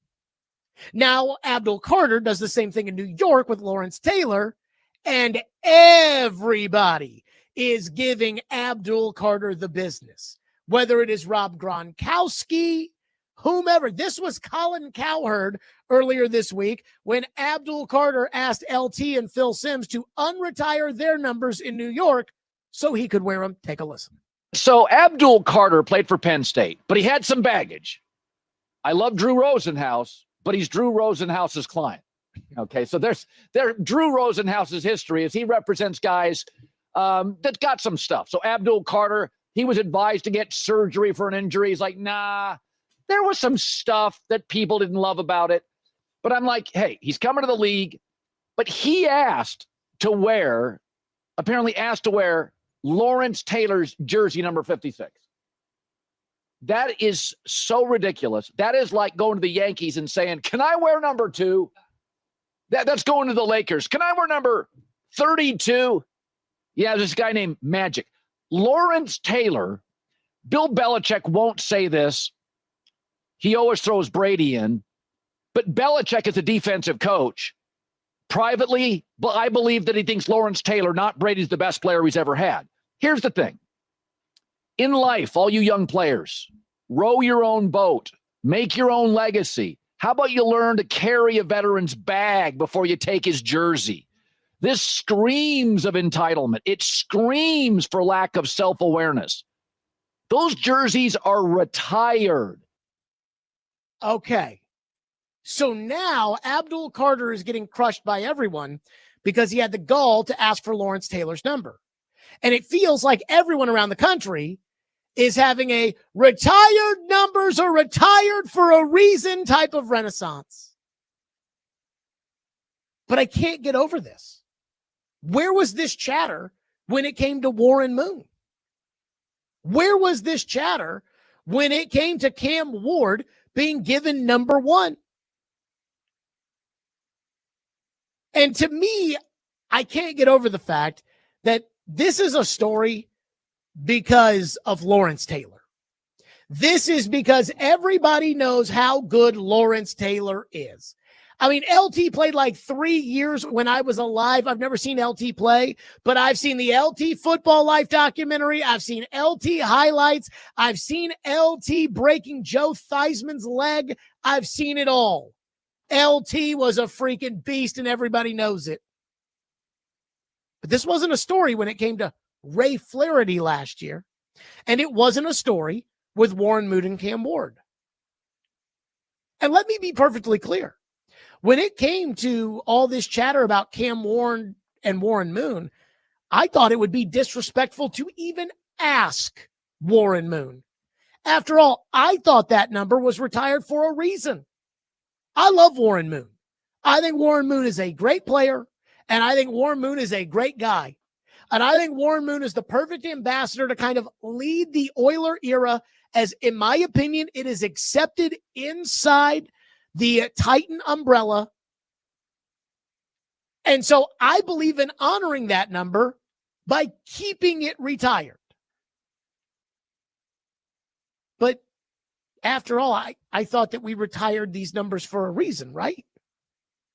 So when I see Gronk and I see Coward and I see everybody else just go batty at this idea that Abdul Carter would have the nerve to ask for Lawrence Taylor's number, it kind of hit me. Either Deion Sanders is right and we need 2 Hall of Fames. We need the Hall of Fame of good players with Edgerrin James in it, and we need the Hall of Fame of superstars with Peyton Manning in it. And maybe Warren is in the Edgerrin James Hall of Fame, and LT is in the Peyton Manning Hall of Fame. Or maybe the thing you complain about all the time, the fact that when it comes to the Titans, nobody ever talks about the Titans. When it comes to Cam Ward, nobody ever talks about Cam Ward. When it comes to the Oilers, nobody ever talks or cares about that. Maybe that's why people just didn't notice. Because I heard somebody call into the midday show last week, or excuse me, the morning show last week, and they yelled at Paul when it came to Cam Ward wearing Warren Moon's number. And they were yelling at Paul about people just want to immortalize Warren Moon. And PK, and I think rightfully so, yelled back at the guy and said he is immortalized with a bronze bust in Canton. Look, we put some guys in the Hall of Fame that I would not put in the Hall of Fame. That I hear, that I'm like, really? Steve Hutchinson? Really? Hall of Fame? He's a very good player. Hall of Fame. Really? And then there are some players that are not in the Hall of Fame, like Adam Vinatieri, and I don't understand it. And I can go on and on and on and on about the Hall of Fame and get all worked up about it on a consistent basis. And I think this is a real, I think this is a real Hall of Fame, the Pro Football Hall of Fame. So I believe that once you go in it, you are immortalized forever, even if I don't agree with it, like Edgerrin James. So I looked at Warren Moon as a Pro Football Hall of Famer with a gold jacket, and I'm like, that's disrespectful to ask Warren Moon for his number. But Jared, he's a black quarterback, and Cam Ward is a black quarterback, and it's a passing of the torch and what it means and what Warren fought for and what, again, that number was retired for a reason. And in my opinion, it's the same reason that Lawrence Taylor's number was retired, because Lawrence Taylor was an all-time great. And while, again, when we think of the best quarterbacks to ever play, and we think of Brady and Montana and Elway and Bradshaw and Brett Favre and Peyton Manning, you'd have to go down the list before you'd get to Warren. He's still in the same, like that same line of demarcation that Lawrence Taylor has. Hall of Fame. He hasn't. And I guess it's just not a story here, but it's a story there. So you're telling me it's because LT was better than Warren. Again, how much better can you get than Hall of Fame? So I just find it funny that the entire LT thing is, oh, how dare he? But here it's not a big deal. 615-737-1025, which is the phone number, 615-737-1025. And then there's the crazy stuff that I've heard when it comes to the Titans and retiring numbers. I do want to hit that next, and we will. Stillman and Company, 102.5 at 106.3 The Game.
I don't have a problem with it. If Warren said it was good, it was good. I don't have a problem with it. Mainly because it's not the Houston Oilers, it's the Tennessee Titans. But for the love of football, Tennessee Titans, be selective with 85, 53, and 23. Care to guess how many players have worn 53 since Keith Bullock? Who? For the Titans? And the names better be better. I swear. They're not. There's a rookie wearing the 53 right now. 12 players. Oh my goodness. Wow. 12. No, there's someone wearing 89 right now. Is somebody wearing 89? Thomas Odukoya? You know what? That's a damn shame. It truly is. And now, are you serious about that? Dead serious. I just looked at it. And there are 10 players who have worn 23 since Blaine Bishop. Okay. Because I really didn't know that 89 was like people were still wearing it. Why are they letting anyone wear that number? That's my thing. Why? Again, be selective when you give that number out. That's an organization. Is that an organization, or is this an organization? I mean, that is truly forgetting where it all started. I understand no one betting I ever wear 27 and 9. I get that. No one ever. But 89's right there. That was D. Mace today saying, I don't have a problem with Warren Moon, who's in the Pro Football Hall of Fame, having his number unretired. But I mean, what about me? What about Keith Bullock? What about Blaine Bishop? And what about Frank Wycheck? They need to be selective. They need to only give that number to the good players. They need to only look. I love Derek, but I heard this today and I was like, and I went on the midday show at the end and I said, I have a bone to pick with Derek over this exact topic. And I picked that bone. But I think that that's a little ridiculous when it comes to the retired numbers thing. Here's the way I view it. If I own the team, this is how it would be. Period. No discussion. There is not a lieutenant in the world that could get me to change my mind about this. I mean, Lindsey and Jackson could not convince me to change my mind about this. If I own the team, we'd have the retired numbers, and once a number's retired, it's retired. Mr. Stillman, Cam Ward is on line one. He said that he talked to Warren Moon. Warren Moon says it's okay. And let me Cam, good to talk to you. How you been? Good. Okay. How's your mom? Good. Okay. Yeah. No. I retired that number for a reason, and that number will stay retired. We retired that number because that number will forever be Warren's legacy, and you get your own number and start your own legacy with it. You wore number 7 at Incarnate Word, right? You've got number 7 in your Twitter handle. You're number 7. Good luck, Cam. But then Derek's sitting here talking about Keith Bullock and him and Blaine Bishop and Frank Wycheck. And let me say this with all due respect, because those are the Titan teams that I grew up with. And I loved those teams and those players. I loved those guys before I even knew them. Once a number's retired, it's retired. But we're not taking every number out of circulation. I mean, there's only so many numbers that we have, so we got to be somewhat judicious when it comes to retiring numbers. So if I own the team, everybody who's got their Oiler numbers retired would have their numbers retired. Again, I don't know enough about Mike Munchak as a player to tell you that he deserves it or not. He's in the Hall of Fame. His number's retired. So Earl Campbell and Mike Munchak and Bruce Matthews and Warren Moon and George Blanda and all the guys that have their numbers, Elvin Bethea and Robert Brazil, and those guys, keep them retired. And then there would be 3 numbers that would be retired by the Titans. Number 9 for Steve McNair, number 27 for Eddie George, and number 22 for Derrick Henry. And that's it. And other than that, every other number's in circulation. And it doesn't matter if you're some Scarbini bum or if you're not. You can wear 85, you can wear 53, you can wear 89, you can wear 23, you can wear whatever number. I roll my eyes when I talk to people that are somewhat associated with the Hall of Fame. And I talked to them about Bud Adams. And I say, why is Bud Adams one of the two founders of the American Football League, the AFL, which would later play the NFL for the first 3 Super Bowls, and then merged with the NFL to be what is this great league that we have today? How is one of the co-founders of the league not in the Pro Football Hall of Fame? Lamar Hunt was the other co-founder. He's in the Pro Football Hall of Fame. Ralph Wilson's in the Pro Football Hall of Fame with the Bills. Al Davis is in the Hall of Fame. How is Bud Adams not in the Hall of Fame? And I get this lecture of, well, it's the Hall of Fame. It's not the Hall of Very Good. Yeah, again, I think co-founding the AFL, I think trading the draft rights from Joe Namath to the Jets so that the AFL could compete with the NFL. Yeah, I think that those things are worthy of induction to the Pro Football Hall of Fame. I think that's more than just very good. I think that's the history of the game. But I am going to give you the same lecture when it comes to these guys that were very, very good Titans. And again, I heard Derek today, and I said this to him when I was on the midday show, because he was talking about him and Frank and Brad Hopkins and his guys, his era of Titans. Well, what about Jarrell Casey? What about Delaney Walker? What about Ryan Tannehill? What about A.J. Brown? What about Kevin Byard? Again, we can't retire everyone's number. So I always think, if you are an era-defining player, then you should get your number retired. And for me, there have been 3 players over the years that have kind of defined Titan football. Steve McNair, Eddie George, and Derrick Henry. And that's it. And then every other number should be in circulation, and I don't care if you're some Scarbini bum or you're not. 89 is 89, no disrespect to Frank. 85 is 85, no disrespect to Derek Mason. 53 is 53, no disrespect to Keith Bullock. But Frank Wycheck made 3 Pro Bowls. That's it. We're going to retire his number? Come on now. 615-737-1025 here on the program. I heard that today, and I was like, Derek, like, come on, man. And Derek was a great Titan, but come on, man. One texter says there's a difference between asking people for their number like Carter and a player giving their number like Ward and Moon. I personally am against it, but with Moon giving it rather than Ward asking, I'm less offended. Ward called Warren Moon. Cam called Warren Moon. Cam asked for number 1. Warren thought about it, and then Warren said yes. To me, again, I would have never, if I were the Titans, because I heard PK last week saying that he doesn't think that the Titans condone this. First of all, the Titans clearly condone it. They held a whole party for it.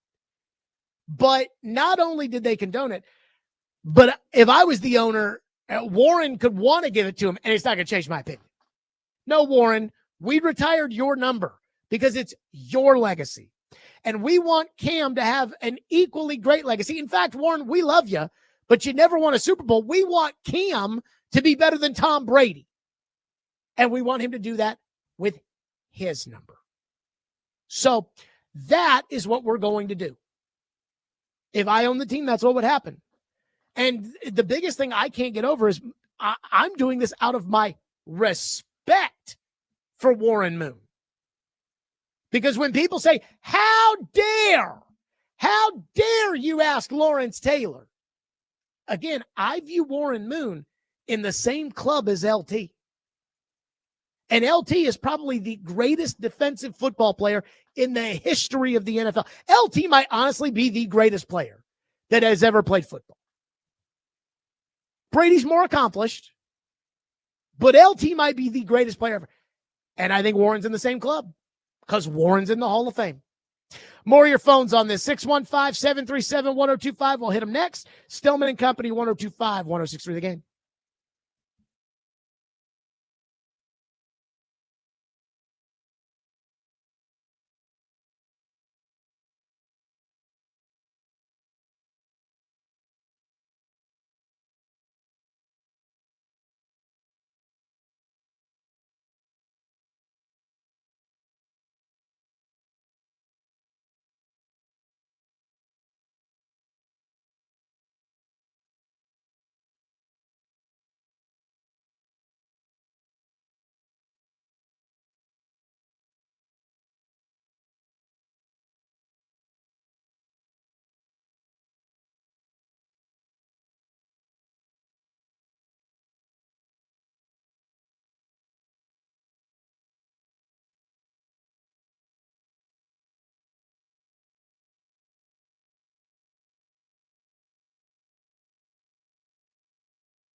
as far as the number and everything is concerned, I wore the number 1 for a lot of different reasons, and I wore it for a long time, starting back in 1976 when I was in college.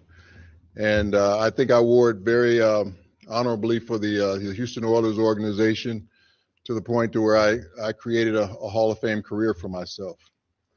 Now I'm part of the Tennessee Titans family, and my Houston Oilers jersey will probably never be worn again. I hope it won't. But the Tennessee Titans jersey is going to be worn by Cam, and Cam will be starting a new, not regime here, but just a new freshness in this organization to kind of revitalize it and get it back to where it was a number of years ago, one of the more successful organizations in the league. So I'm excited to see what he's going to do with his legacy wearing this number. Cam, I'm going to be watching your career. I'm here for you. I'm going to help you as much as I can possibly do it whenever you need me. And just wish you the best of luck. Congratulations on being the number 1 overall pick. There you go. That was Warren Moon. So he said, hey, I don't think my Houston Oilers jersey will ever be worn. And then I guess he went on Kay Adams' show and doubled down on the same thing. Now, I have been told that the Titans have no plans in the future, in the immediate future, of wearing the Oilers jerseys, but they're not for sure done with them forever. Again, I don't know the semantics of that. I still think that they should wear the Oilers throwbacks and that they should wear the oil derrick on the helmet. And it sounds like they're kind of transitioning to a hybrid Titan Oiler uniform. Again, I need to see it before I can judge it. I think the uniforms the Titans have now stink. I actually kind of miss the old Titan uniforms with the white helmets and everything else. But again, I still think a retired number is a retired number, period. But I guess only if you're Lawrence Taylor is it actually a retired number. Phone line driven by WilsonCountyHyundai.com. Gunner says, as good as Warren Moon was, all of that, no one really looks at him like he was that guy. I think in reference to Lawrence Taylor. One texter says there's a huge difference. Warren Moon was a humble leader and LT is an egomaniac. Both were great, but LT would never give up his number out of ego. So here's what I'll say, because again, I think there's an idea that, hey, Warren Moon was good, but Lawrence Taylor, and to me, as I said, the Pro Football Hall of Fame for me is the line of demarcation where it is, hey, you're in the Pro Football Hall of Fame, you were that dude. Period. Now, there are guys that are in the Pro Football Hall of Fame that I don't think belong in the Pro Football Hall of Fame, like Edgerrin James, like Jared Allen, like some of these guys that I'm like, you weren't that dude. I don't think people look at Warren Moon and think that Warren Moon shouldn't be in the Pro Football Hall of Fame. I think people think Warren Moon should be in the Pro Football Hall of Fame. So to me, you are that dude. And I'm not unretiring your number. One texter says, how about after Cam Ward stinks and is no longer a Titan, will they re-retire the number 1 jersey? I mean, I couldn't tell you what they're going to do. 3 weeks ago when there was talk about, should they unretire number 1 for Cam Ward? I was like, no. And I knew in my head they weren't going to do that because Amy, her dad was Bud Adams. Bud Adams loved the Oilers. That was his team. Warren was their quarterback. I'm like, Amy's not going to unretire Warren Moon's number. Amy is not going to be that removed from Oiler history that she's going to say, okay, do it. And then she went out and did it. So I can't tell you what they're going to say. One texter says, nobody talked about it because Moon just handed it over. There was no conflict. Also, I've given up on the national media recognizing the Titans because the Titans don't even recognize their own organization. Well, I don't know what that means about the Titans don't recognize their own organization. There are a bunch of people in here that are talking about, I don't care about the Oilers. Warren Moon was an Oiler, and these are the Titans. And I understand that, but you also have to recognize that that's not how this is viewed. When the Titans relocated from Houston, not only were they the Tennessee Oilers for 2 years, 1 year in Memphis and 1 year at Vanderbilt. But Paul Tagliabue, the then commissioner of the NFL, along with Bud Adams, at the naming of the team, said that they were removing the name Oilers and burying it forever, and that Oilers history is Titans history. And this was a big deal to Bud Adams because Bud Adams was so mad at the city of Houston and the Oilers, that was his team, that he'd be damned if he would ever let Houston get a new team and then name it the Oilers. And, Floyd told me years ago, and I forget when this came up, but he told me that, there's only a certain amount of names that you're allowed to have in the NFL. I said, what? He said, we weren't the first Titans. And that is true. The New York Jets used to be the Titans. So apparently the way this works is there's like 6 names that you're allowed to choose from. If you decide to change your name, there's only a handful of names you're allowed to have. And the NFL will veto until the sun comes. And so that's why Bud Adams wanted the Oilers name to be buried forever and tied to this franchise because he didn't want anybody else to have it. And again, my father's still alive, knock on wood. But I have to believe that if I own the team that my dad founded and we were talking about, hey, Dad would have lost his crap if you acted like Oiler history didn't matter. Then I'd say, I'm sorry, you may not care about the Oilers, but we care about the Oilers.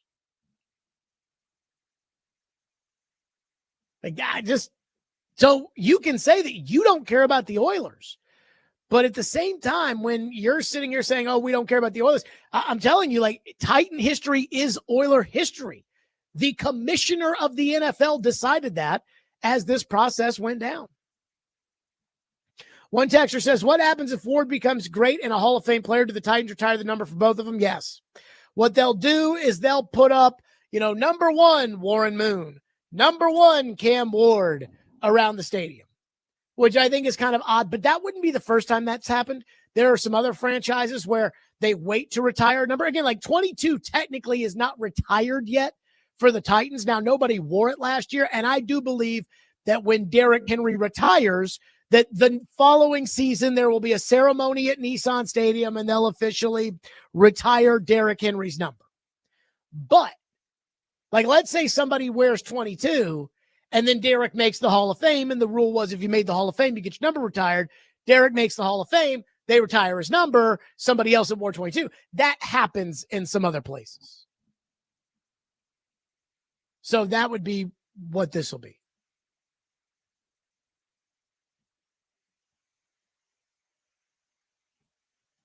Skylar says, I am 27 years old and have been a Titans fan since the early 2000s. I do not care about Warren Moon's number. I mean, some people just don't care about numbers at all. And again, there's this whole thing about when it comes to the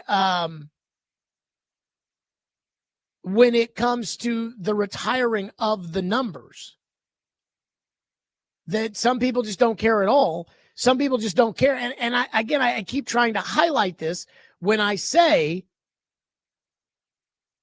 that Bud Adams did care. You may not care about the Oilers. Bud Adams cared so much that the then commissioner of the NFL agreed to bury the name forever. And I keep going back to this. You think Amy Adams Strunk doesn't care? One texter says, the Kansas City Chiefs were the Dallas Texans. Names can be reused. That's the point. Again, Floyd told me, he was like, look, there's only about 10 names that you can use. It's not like you can sit there and say, the Wildflowers. We want to be the Wildflowers. We want to be the Bumblebees. We want to be this is not minor league baseball. Okay? The NFL gives you a list of names you can pick from. And Oilers would have been on the list if they had not buried the name. The commissioner took the name out of circulation. So when a team moves and they give up the name, like the Baltimore Ravens, then all of a sudden somebody else can be the Cleveland Browns. Bud Adams didn't want that happening. So as part of the agreement, Paul Tagliabue agreed to retire the name forever. Now, if we've learned anything, it's that anything can be unretired. So I guess they could unretire Oilers, but I'm sure that they probably wouldn't, just to honor what they agreed to in 1998.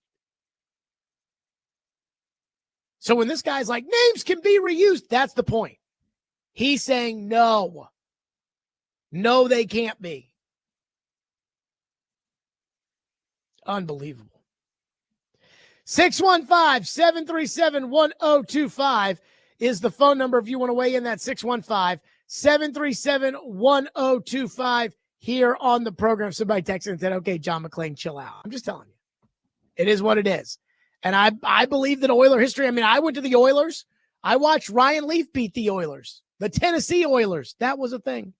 615-737-1025. We have an update on a story that we have not heard much information about in a while. But apparently we've got a nice little update with what seems to be L'Jarius Sneed's side of the story, perhaps. We'll get to that next. Tillman & Company, 102.5 The Game.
Okay, so you brought up proof and about knowing that it was for sure L'Jarius Sneed in that car.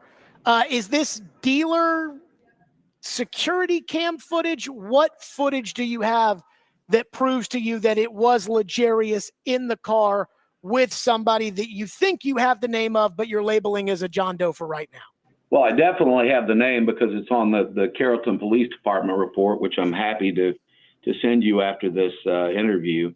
I have a hard time even saying the guy's name. It's like Tikanze Warmick Williams in L'Jarius. Yes, it is the security footage from the dealership that has the entire incident on video. There you go. That was Levi McCatherine, who is representing the alleged victim in the civil suit that L'Jarius Sneed is facing. It's been a while since we've had an update on what's going on with L'Jarius Sneed. And Paul Kaharski has one up at paulkaharski.com. According to PK, while he writes, quote, while L'Jarius Sneed waits to see if a grand jury indicts him on a felony charge of aggravated assault with a deadly weapon connected to an alleged shooting on December 6th, his attorney has denied the claims against him in a related civil suit. So apparently they're convening a grand jury to see whether or not there's actually going to be that they indict him on felony charges. Interesting. The criminal charge has been officially filed, but no date has been set for the grand jury hearing in Dallas County, Texas.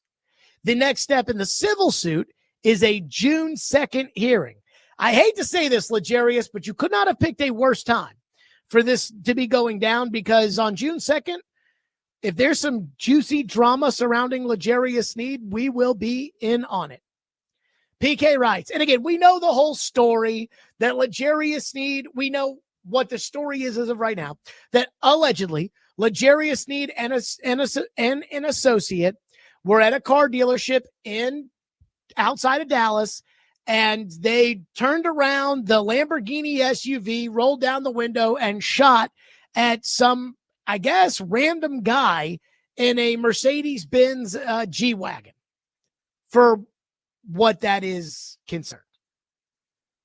According to PK, Sneed said if anything happened, it was all the doing of the person with him, who is characterized by the attorney Levi McCatherine as Sneed's personal assistant. According to Sneed's lawyer, Michael J. Todd, in the defendant's original answer dated April 21st, quote, the defendant is not liable as alleged by the plaintiff because the alleged conduct was the criminal act of a third party. The alleged acts, if any, were performed by John Doe without any assistance, encouragement, or direction by L'Jarius Sneed. Todd also said that Doe was not acting as Sneed's personal assistant, employee, agent, or in any capacity at the time. The police report the AP cited and one I obtained through a FOIA request were both heavily redacted. So when I hear this, it sounds to me like L'Jarius Sneed is going with the old Chris Carter defense. Do you remember this? Years and years and years ago, they used to have an event called the Rookie Symposium, where all the rookies drafted into the NFL would all go out somewhere like Los Angeles or something, and it was like an orientation.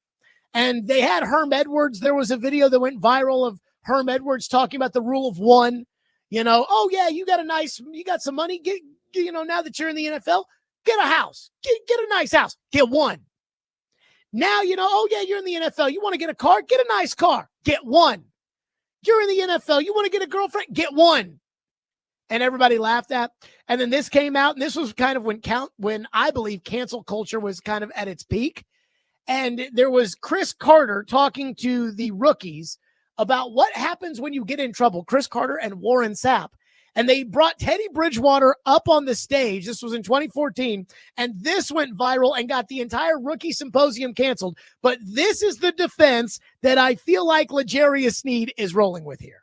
Each one of y'all in business for yourself. This right here is Teddy Bridgewater, Inc. Incorporated. That's him. Now, every dime that come into Teddy, all right, is going to be earned by him and his body. All right? Now, I let my homeboys know. Y'all want to keep rolling like this? Then I need to know who's going to be the fall guy, who's going to be driving, because y'all not going to all do the right stuff now. All right? So I got to teach y'all how to get around all this stuff, too. If you're going to have a crew, one of them fools got to know he going to jail. We'll get him out. We'll get him out. Okay. So people got outraged over that, and they've canceled the rookie symposium because he said that.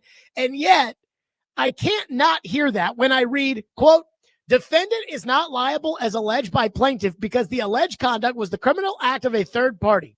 The alleged acts, if any, were performed by John Doe without any assistance, encouragement, or direction by L'Jarius Sneed. Todd also said that Doe was not acting as Sneed's personal assistant, employee, agent, or in any capacity at any time. Again, the fall guy defense. I mean, so what I'm guessing is going to happen, I don't know, is this guy that was with L'Jarius Sneed is going to claim that he was the one driving and he was the one shooting, or L'Jarius Sneed is going to claim that he was the one driving or he was the one shooting. Because, again, that's what Chris Carter's. I need to know who's going to take the fall. We'll come get you out of jail. But we need to know who's going to. That's what this sounds like. And I will just say this. I am very excited to see where this goes. Could they move that June 2nd back? We still got mini camp and OTAs going on then. Can we push that June 2nd civil suit hearing? Can we push that back to like June 19th or June 27th or something like that? June 2nd is good enough. And, we'll see.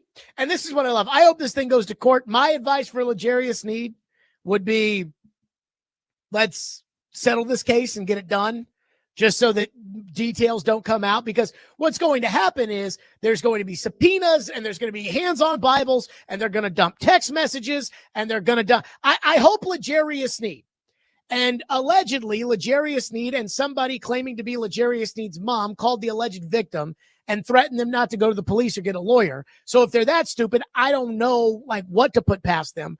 But hopefully L'Jarius Sneed didn't text his buddy, hey, you're the fall guy, got it?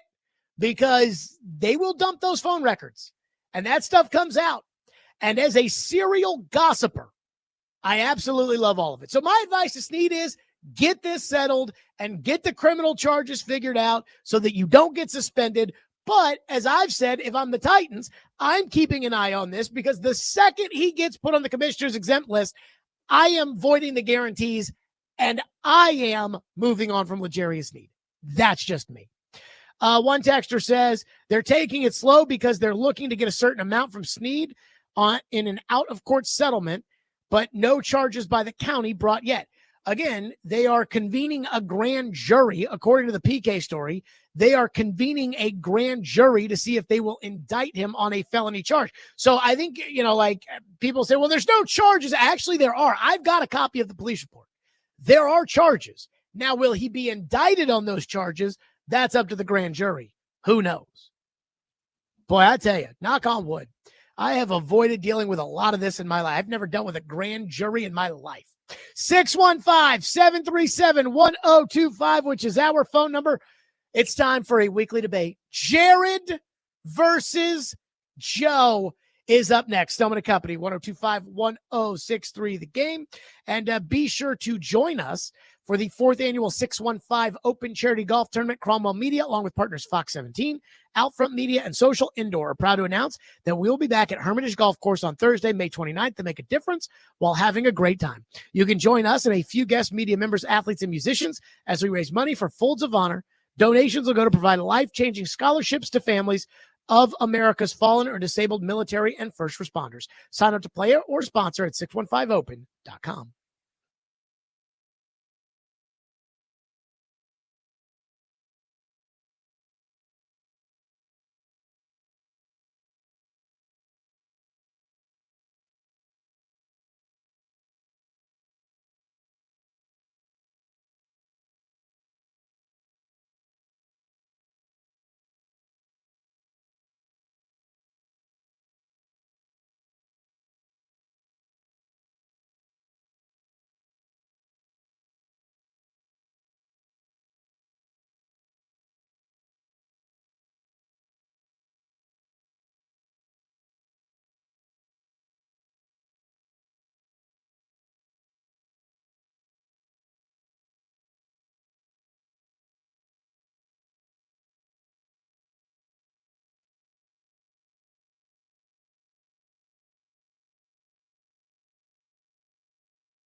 Stillman and Company, 1025, 1063 The Game, streaming live on Twitter, Twitch, YouTube, and Facebook Live. We are live from the Busy Bee Plumbing, Heating, and Air Conditioning Game National Studios, presented by the Southern Bank of Tennessee. I have to read this text before we get to Jared versus Joe in reference to the latest update on the L'Jarius Sneed front from PK. Dustin in Hopkinsville says, after 3 custody battles with an evil bee, I know before hands-on Bible, good lawyers ask for the motion of discovery. Each party then hands over their evidence they're presenting. At that point, if there's good evidence, then L'Jarius Sneed will make a nice offer. If no evidence, then you'll go after the other party for defamation. I believe there's something to it because defamation can be just as serious as shooting at someone in a Lamborghini. So that's Dustin's little drop in there on the L'Jarius Sneed front. Joe Rexrode is with us at 5 o'clock on a Wednesday for Jared versus Joe. Caroline Fenton is out this week. We want to congratulate Dylan from Phoenix on his graduation from Vanderbilt's MBA program. Dylan, congratulations. Caroline is there. Thus, David Reed is stepping up to the plate as the guest moderator of Jared versus Joe.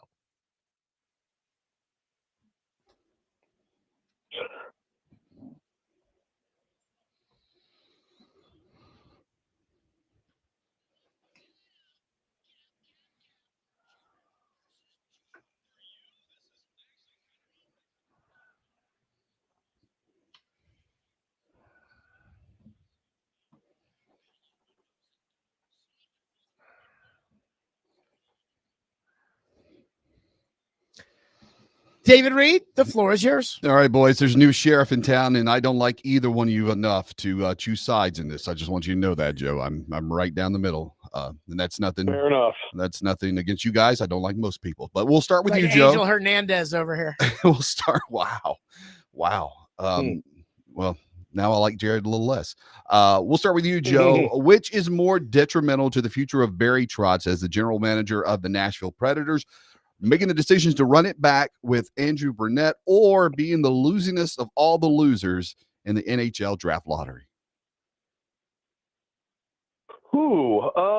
I would say more detrimental to him would be, I would go with, his decision there to run it back with Burnett. I feel like it's hard. He's gonna do some things. He's gonna probably make some kind of a trade this summer that might be a little surprising, but for the most part, like, he's locked into this team coming back. And so, I just feel like a totally different vibe, system, whatever it is behind the bench was probably the way to go. And so I just think that, I think not that it couldn't work, not that it can't work. I think a lot of it probably is out of Burnett's hands with some of these guys. But I feel like being unconventional right now could definitely ratchet up the pressure on Trotz. As far as the draft pick, I think at 5, based on what I read about these prospects, I think at 5 they're still going to get someone who is probably instantly the number 1 prospect in the organization, and someone who can really make a difference. I mean, there are going to be some centermen there at 5 who are attractive and who are higher level prospects than they're used to getting in the draft. So I mean, it's too bad to not be higher, but yeah, I'm definitely going with the decision to go with Burnett. I mean, I think that could really end up being costly for Barry Trotz. I think that it's the draft pick, and I'm going to tell you why. Because if they get off to a bad start next year, or he can fire Andrew Burnett. What he can't do is, I don't think he can afford another season like this past one to have confidence in him where they're picking at the top of the draft lottery. And in order to build a cup winner, for the most part, I know the 2019 Blues didn't need that guy. I know that I don't think, and I don't know how high Drew Doughty went, but I don't think that Jonathan Quick's LA Kings needed that guy when they won in 2014 and 2012. But outside of that, if you want to win the cup, you've got to have somebody at the top of the draft. Again, let's go back 10 years. 2015, Patrick Kane. 2016, 2017, Sidney Crosby. 2018, Alexander Ovechkin. 2019 Blues, the exception to the rule. 2020, Steven Stamkos. 2021, Steven Stamkos. 2022, Nathan McKinnon. 2023, Jack Eichel.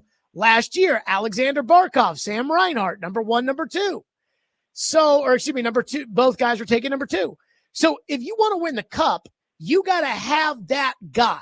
Now, I don't know if Michael Misa is going to be considered that guy, or if we'll look back on that and see him more as Nico Hischier, who's a good player in New Jersey, but is not Crosby, Ovechkin, McKinnon, McDavid, that kind of player. I can tell you right now, and I know as someone who absolutely just hammers home what people think of draft prospects when you talk about Cam Ward, he's absolutely not seen as one of those guys, not at all. So but is he seen as Nico Hischier? Much more than he is these top guys you're talking about. Absolutely. So you don't think he's seen as a prospect like Barkov? I mean, maybe close. I mean, maybe in that range. And Barkov has obviously been great, but you are talking about these top guys, and he is, who are the obvious ones. Like, oh my God, this is the year you want to have the top pick. I mean, Misa's not going to go first in this draft. Schaefer's going to go first. We would agree that Celebrini and Bedard would, as prospects, would be that. Bedard, without question. I mean, I think Celebrini's a half step behind that. But I've talked to people in the NHL that actually think that Celebrini is going to be better than Bedard, which I think is kind of crazy, but. Well, right. Now, yes, but I'm saying going into the draft. I mean, obviously people don't live up to or go beyond their draft standing, their draft profile all the time. I'm just talking about going into the draft.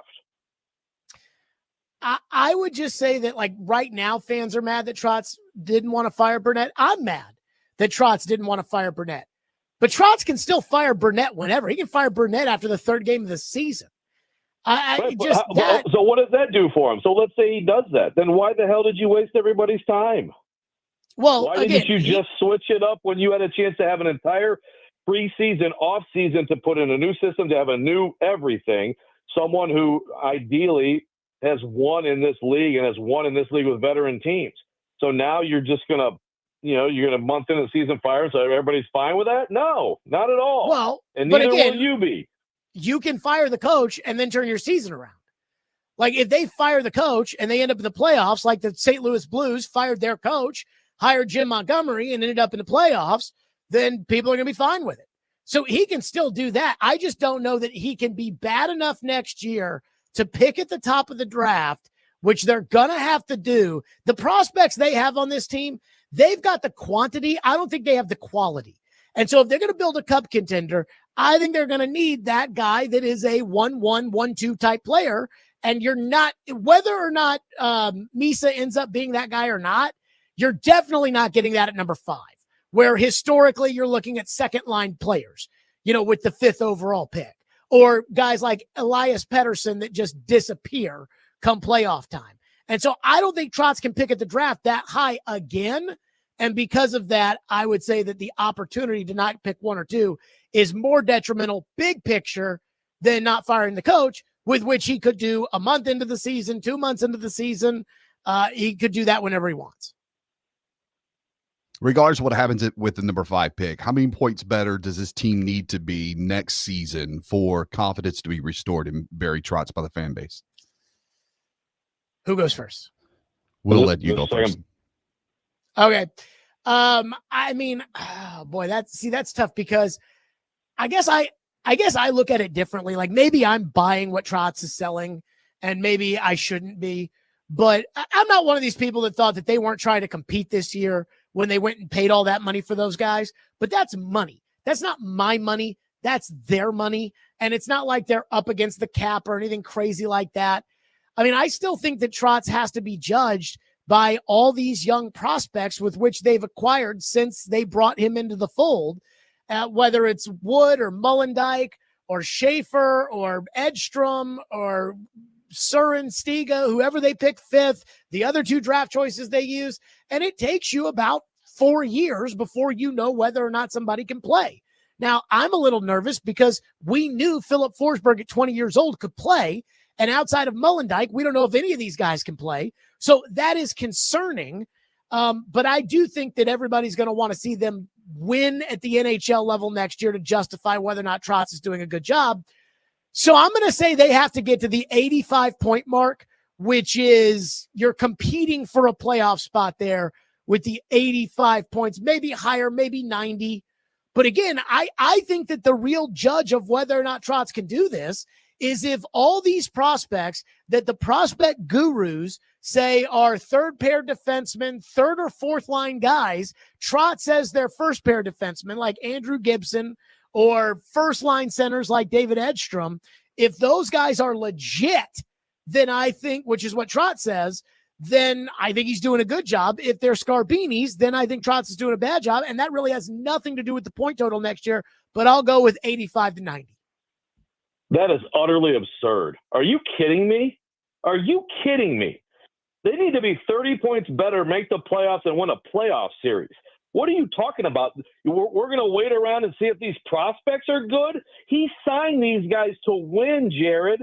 He signed these guys to win now. He signed UC Saros to an 8-year deal to have him in his prime at the beginning years of that deal to win now. And now you're going to sit here and make excuses for him and say, well, if Edstrom's good, then it's all fine. Are you kidding me? Are you the hold on. Nashville? So I'm embarrassed for you. So you don't believe when Barry Trotz says, and I want you to be dead serious with me on this.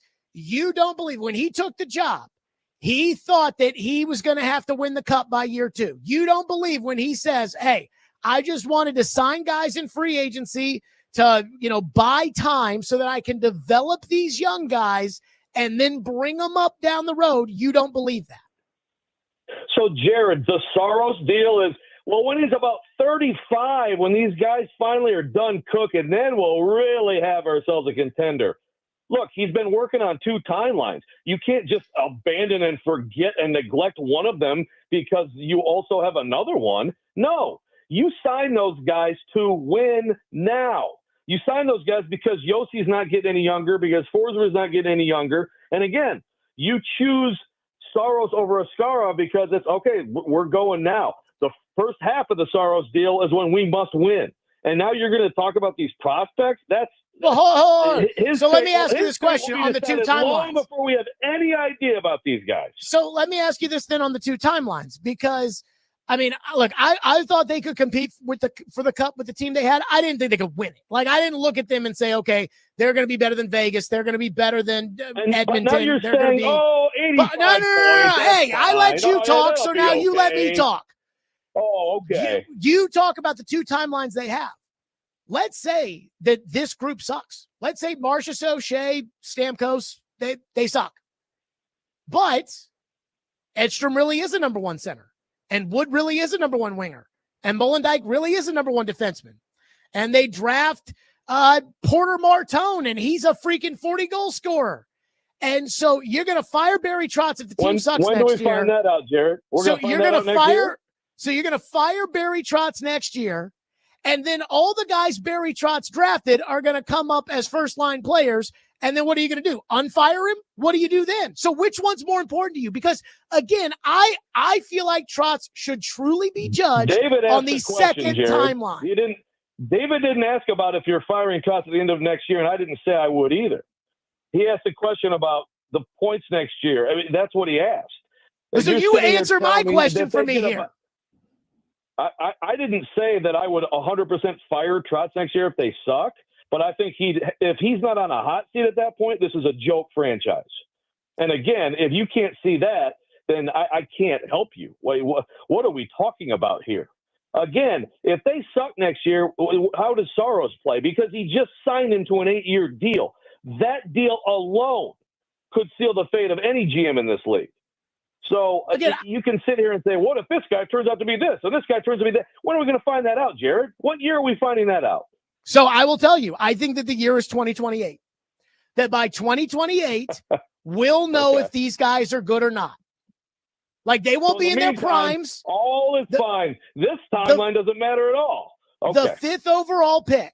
Another great example of you not running an organization being a good thing. if he becomes a great player, this 5th overall pick, if he becomes a great player, he won't be in the quote unquote championship window by 2028, but you'll know that it's coming. Because again, I used McKinnon and those guys to say, like, I think so. I mean, didn't you think that when the Colorado Avalanche came in here with all those young guys with McKinnon and Rantanen and that young core, like I thought, hey, like this team is going to be good. Yeah, who's that? They're not good Who's now, that? but they're going to be now. Who's McKinnon? Who's Rantanen in this organization? Well, again, you need the 5th overall pick to be McKinnon. Okay. And by 2028, we'll know if that guy is McKinnon or not. This is impossible. That's why I'm saying that was the bigger loss for him, because that guy probably isn't going to be McKinnon. So, I mean, basically, everywhere we turn, you're making excuses for Barry Trotz. Here's What is the point excuse? that someone's making to me on my timeline. What is the excuse? You don't sign one of the greatest goal scorers of a generation to buy time. You sign Nick Foligno. You don't sign Steven Stamkos. Again, like Joe, do your own work and don't just read text from Adam Vingan during Jared versus Joe. That kind of feels like cheating. Oh, it's a great text. Kind of feels like cheating on a text. I know he texted you too. Oh, it's not cheating. I welcome all contributions. He's exactly right. And so if that's the case, then should Julian Brisebois and Tampa be on the hot seat because they lost in the first round and they signed Jake Gensel to an 8-year contract? I mean, they were good this year. You know, they lost in the first round. They were good this year. They were way better than people. I mean, a year ago, everybody was so if ready they to get into the fire him playoffs because of next what year. he did. If they get into the playoffs next year, which again, getting into the playoffs for me is no massive accomplishment. John Hines gets into the playoffs. Apparently you don't even care if they do that. Because I'm more worried about the young players. And I said today on the show, that if you had to make me choose, you know, do you think these prospects that Barry Trotz just loves, do you think they're legit? My answer would be no. I do not think they're legit. But you have to see if they're going to be legit or not. Jared, if they are a bleep show next year, and again, I'll keep going back to UC Saros. This is the huge decision he made that I know I said he shouldn't. You said he shouldn't. A lot of other people at our station and in town said he shouldn't. If they're bad next year, it's hard for me to believe that Saros will be good and be back to form. So you're telling me that's fine. Oh, well, it's only the first year of the 8-year deal, but at least if these prospects turn out all right, everything will be fine. Like you envision some Rantanen, McKinnon, Landeskog thing. I mean, it's fantasy, Jared. I don't envision it, but I'm going to give them a chance to be that. I don't envision it, but I'm giving them a chance. They have to make the playoffs, and they have to do damage in the playoffs. They have to do damage in the playoffs next year? Yes, Jared. What he did last year. So you don't care to become a contender. So you don't care at all about the second timeline with Edstrom and Wood and Surin and Stiga and Mullendijk and whoever they pick fifth. It's secondary. Oh, see, I think that secondary. I think the core of the team, like the real core of his tenure, is those guys. And if they suck, then he should be fired. But if not, I just don't believe that signing Brady Shea all of a sudden changes the entire outlook of the franchise. I just don't believe that. More Jared versus Joe to continue next. Stillman and Company, 102.5 The Game.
Guest moderator David Reed, you have the floor. Jared, this one starts with you. Was the Titans selection of Cam Ward with the number 1 overall pick all about Ward and his potential as a franchise quarterback, or the move of a franchise and an owner that's just not willing to open up the checkbook?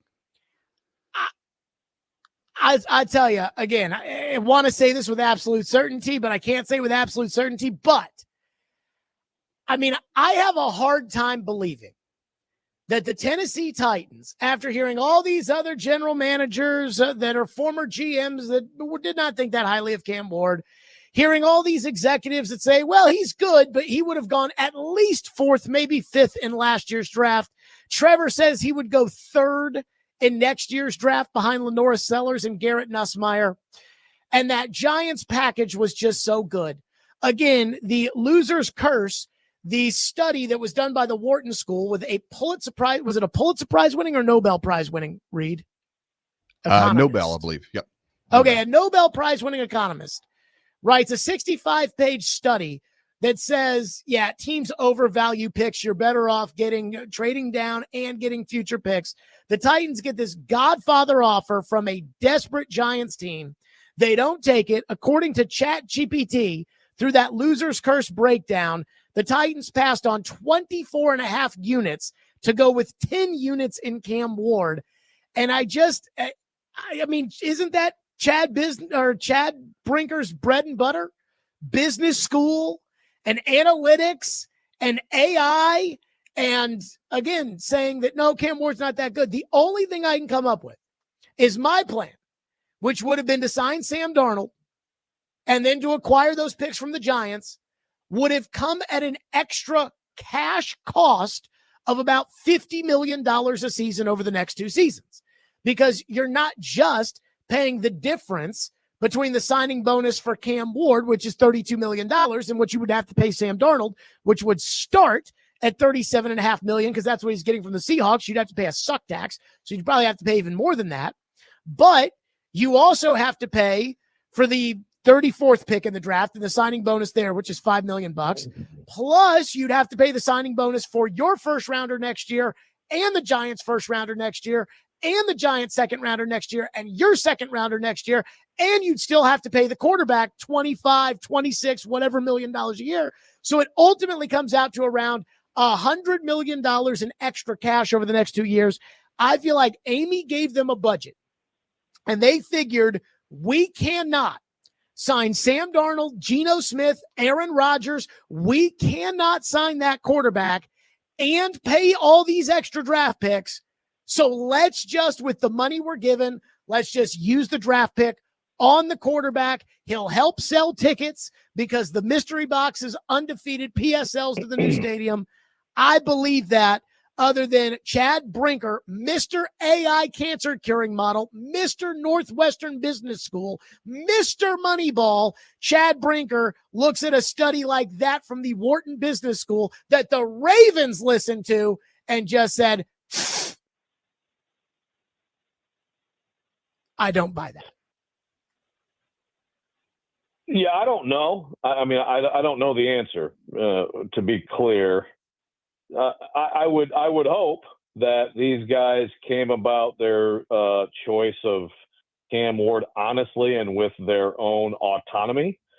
I would hope that Amy Adams Strong, having seen what has gone on and what she's done and seen the results of it and the fallout of it and the commentary on it, that she would actually decide to get out of the way and pick your people who you think can do the job and let them do the job. I would hope.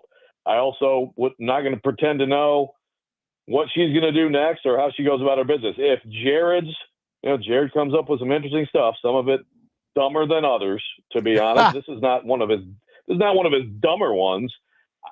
I don't find it especially plausible. But I can't sit here and say it's impossible. But if you're asking me, David, to guess, which I think is true, I think that the Titans talked themselves into Cam Ward. I think there's enough there with Cam Ward to be enticed by.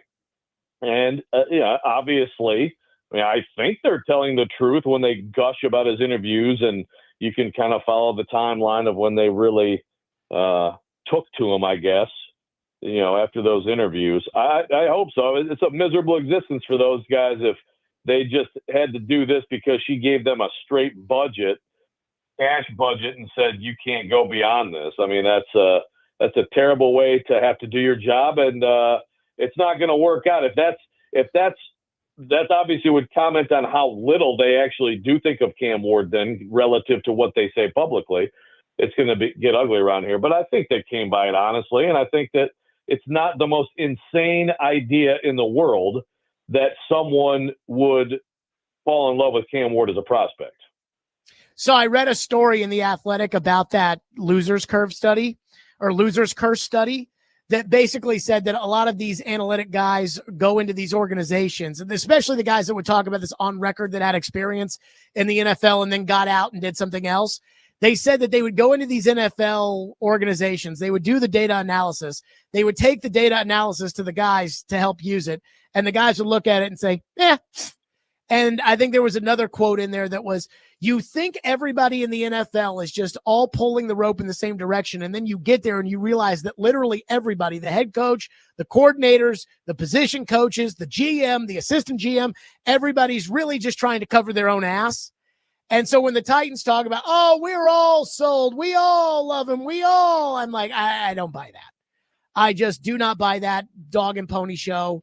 And on top of it, again, I don't buy that either. I'm sure there's a range of opinions on any decision like this, and there's some reporting to that effect too. But here's what somebody's got to give me at the top who are supposed to be making decisions, right? Right. What you have to do is you have to explain to me how Chad Brinker, again, Mr. Moneyball, again, we played the cut yesterday where he was on the Titans podcast, the one where he pumped Rand's tires.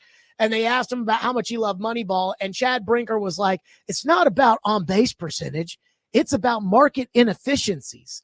And this entire paper, this is 65 pages, talking about the market inefficiency of the NFL draft. And someone has to explain to me how you can have this study that the Ravens subscribe to, that Chad Brinker, again, Mr. Moneyball, Mr. Business School, Mr. Analytics, Mr. AI, just sits there and says, nah.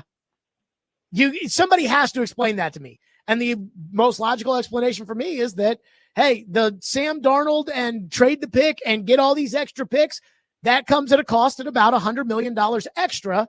And again, when putting a budget together, it's not like it's, Amy, if we could just find $6 more million, we're talking about $100 million. And I can see that being a non-starter. By the way, I'm getting more help, but apparently this study is 17 pages, but 65 is close. Well, I read The Athletic said that it was a 65-page study, so I'm going to go with what The Athletic said. All right, we'll keep it with the Titans, Joe. We'll toss this one to you. Do you agree with Jared's contention that there are only 3 numbers in the history of the Tennessee Titans that deserve to be retired? That's Steve McNair's number 9, Eddie George's 27, and Derrick Henry's 22. And let me just state for the record on that, Bruce Matthews counts as an Oiler.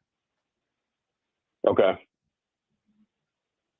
Yeah, I think I would agree with that. I think I'll agree with that. I did hear D Mace talking about Wycheck in '89, and although I felt like D Mace was almost more saying like if you're giving out '89, then like because it's like Thomas Odukoye, give it to save it for like when you have a Delaney Walker in the in the organization or something like that. But I mean, obviously, shoot, D Mace, Bullock. Guys like that. I'm not saying yes. I'm talking about guys who would be close, and Wycheck would be too. But yeah, I'm a believer in number retirements being exceptional players and players who at least should be in the discussion for the Pro Football Hall of Fame, if not in it. And I think those 3.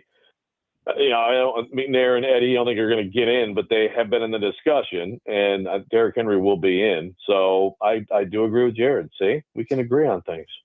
So my big thing on this is I try to conceptualize, like, you have to be, in my opinion, an era-defining player for that organization. And so to me, the 3 guys, McNair, George, Henry, I think they define the 2 separate eras of Titan football. I don't even think Frank Wycheck would be number 4 on the list. If I had to put a number 4, I would put Chris Johnson at number 4 and then probably Frank Wycheck at number 5. And I just don't think that Chris Johnson did enough as the Titans running back to justify having his number retired. That's why for me, it's those 3. And I think it's pretty simple. And I mean that with all due respect to the other guys, but the other guys were good.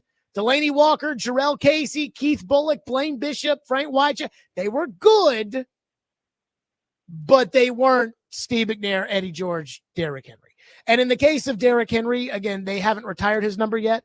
If they were to give out 22, I would go nuts if they gave out number 22, even though Al Smith doesn't think they should retire his number as well. Reed, who wins this week? Gosh, you both disappointed me on this last one, but I'm going to go ahead and give it to Joe because he was the first one to bring up in the discussion about Barry Trotz and the Predators. I think it is just as detrimental to Barry Trotz's future as much as bringing back Burnett and the draft. This contract with UC Soros will sink him. It will sink him. And Joe was the first one to bring that one up. So, Joe, congratulations. Excellent judging. I like this judge. I'm not so sure about it. We need to get Caroline back in here. Other than that, Joe, thank you. Reed, good job. 615-737-1025 is the phone number. I can react to that, but there's also something that happened yesterday that kind of pissed me off. And it's somebody who I really, really, really, really like. And it still pissed me off. We'll get to that next. Tillman Company, 105 The Game.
Elephant in the room, Shador Sanders.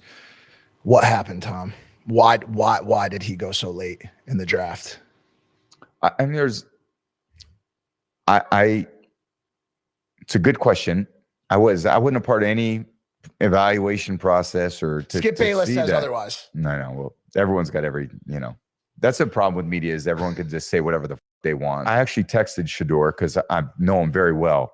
And I said, dude, like whatever happens, wherever you go, like that's your first day. Day 2 matters more than the draft. I was 199. Yeah. So who could speak on it better than me? Like what that really means. Yeah. Use it as motivation. You're going to get your chances. Go take advantage of it. That was Tom Brady on some podcast. And he was asked about Shador Sanders. And he's like, I wasn't involved in any sort of decision making. And they say Skip Bayless doesn't believe that. And Brady's like, yeah, the media, it's all bull crap. Let me say this. You all know me. You know I love Tom Brady. You know I think Tom Brady is the greatest player to ever play American pro sports ever. I would put Brady ahead of Michael Jordan, though. I don't know if they played each other. I don't know who would win. That would be something, though. But at the same time, I think Tom's full of it. And I'm going to give Shador Sanders credit. You know, since the Shador Sanders fall, we haven't really heard much from Shador. We really haven't heard much from Dion, you know, as far as criticizing anybody or causing any problems. And that's not in Dion's nature. So clearly they got the message. But for Brady to sit down with these guys, he is a part owner of the Raiders. The Raiders owner, Mark Davis, came out and said, Brady will be very involved in the franchise going forward. He said, I thought we had that in Gruden, and then Gruden got fired. And when we moved on, we had to go to the next guy. And so now that's Brady. Well, Gruden was in charge of the organization.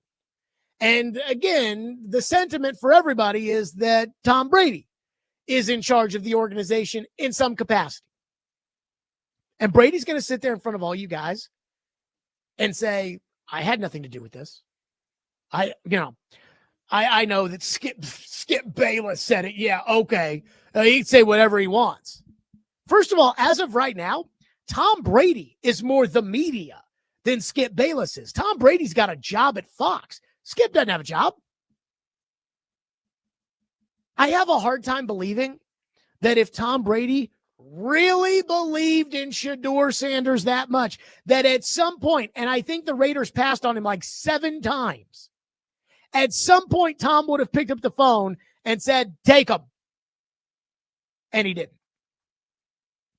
I mean, hard for me to believe that Tom Brady is just an owner the way Philip Forsberg and Derrick Henry own Nashville SC. I have a hard time believing that, especially when the guy that actually owns the team has said the opposite. So I love Tom Brady, but don't insult our intelligence just because you're buddies with Dion. And I believe that a lot of this really stems from people not wanting to piss off Deion Sanders. Deion Sanders, people don't want to get up there and say, yeah, Shador's not very good. We had Trevor Sikkema on at the Super Bowl, who's the lead draft analyst for Pro Football Focus. And he said, yeah, I've got a low second round, early third round grade on Shador Sanders. And I'm like, yeah, Trevor Sikkema can say that because, again, who cares what Trevor Sikkema says? But if Daniel Jeremiah on NFL Network says that, Deion Sanders is going to be mad about it. And here's Brady just saying, oh, no, I did not. I had no. I don't buy it. That one pissed me off. 615-737-1025. I'm not stupid, Tom. 615-737-1025. Stillman and Company, 1025-1063 the game. And let's give something away. Be caller 5 right now at 615-737-1025, and you'll score a pair of tickets to Jason Bonham's Led Zeppelin evening at the Ryman Auditorium on Thursday, May 15th. Good luck there. Caller 5 wins right now at 615-737-1025. Stillman and Company, 1025 the game.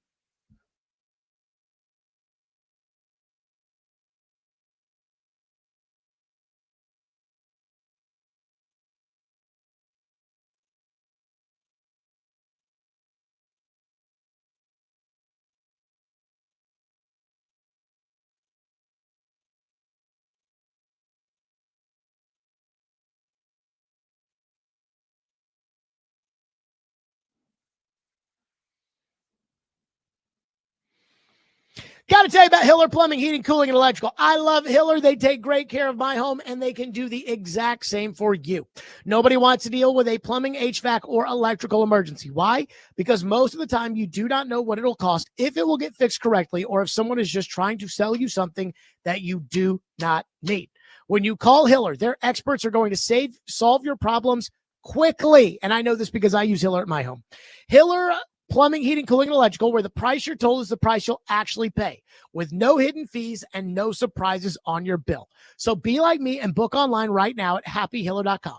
That's Hiller Plumbing, Heating, Cooling, and Electrical, proud supporters of the Preds, the Vols, and Vandy. Who are they rooting for this weekend? I don't know. Hiller called Have Fish Truck today.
Stillman and Company, I want to get to this.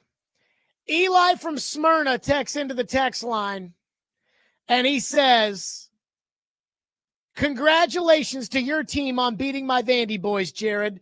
Do you think Vanderbilt has any shot at the national title this year? Let me say this. I did watch the baseball game last night that came on right after us, Louisville versus Vanderbilt. Holy crap, does college baseball take forever to play a game? And I've said this, college baseball needs to go to 7 innings. They need to go to 7 innings and hurry the game up. If you ever watch college softball, like when the World Series on, those games, man, those games go fast. So I appreciate that. That said, I have no idea if Vanderbilt can win the national title. I haven't watched any of the other teams. I did see that D1 Baseball put out their latest projections. They have Vanderbilt as the 8th national seed, with Louisville as the 2nd team in that regional. And the winner of that regional would play Tennessee, who is, as of right now, according to D1 Baseball, the 9th regional seed. Let me just say this. As a talk show host and as a Louisville fan, I would love that. I do believe that we will be back out at Hawkins Field for one of the later games, one of the last games of the season. And if I have a say in it, we'll be at Hawkins Field when Vanderbilt hosts a regional and they play and all of that. But man, could you imagine UT versus Vandy at Hawkins Field, best of 3 in a super regional?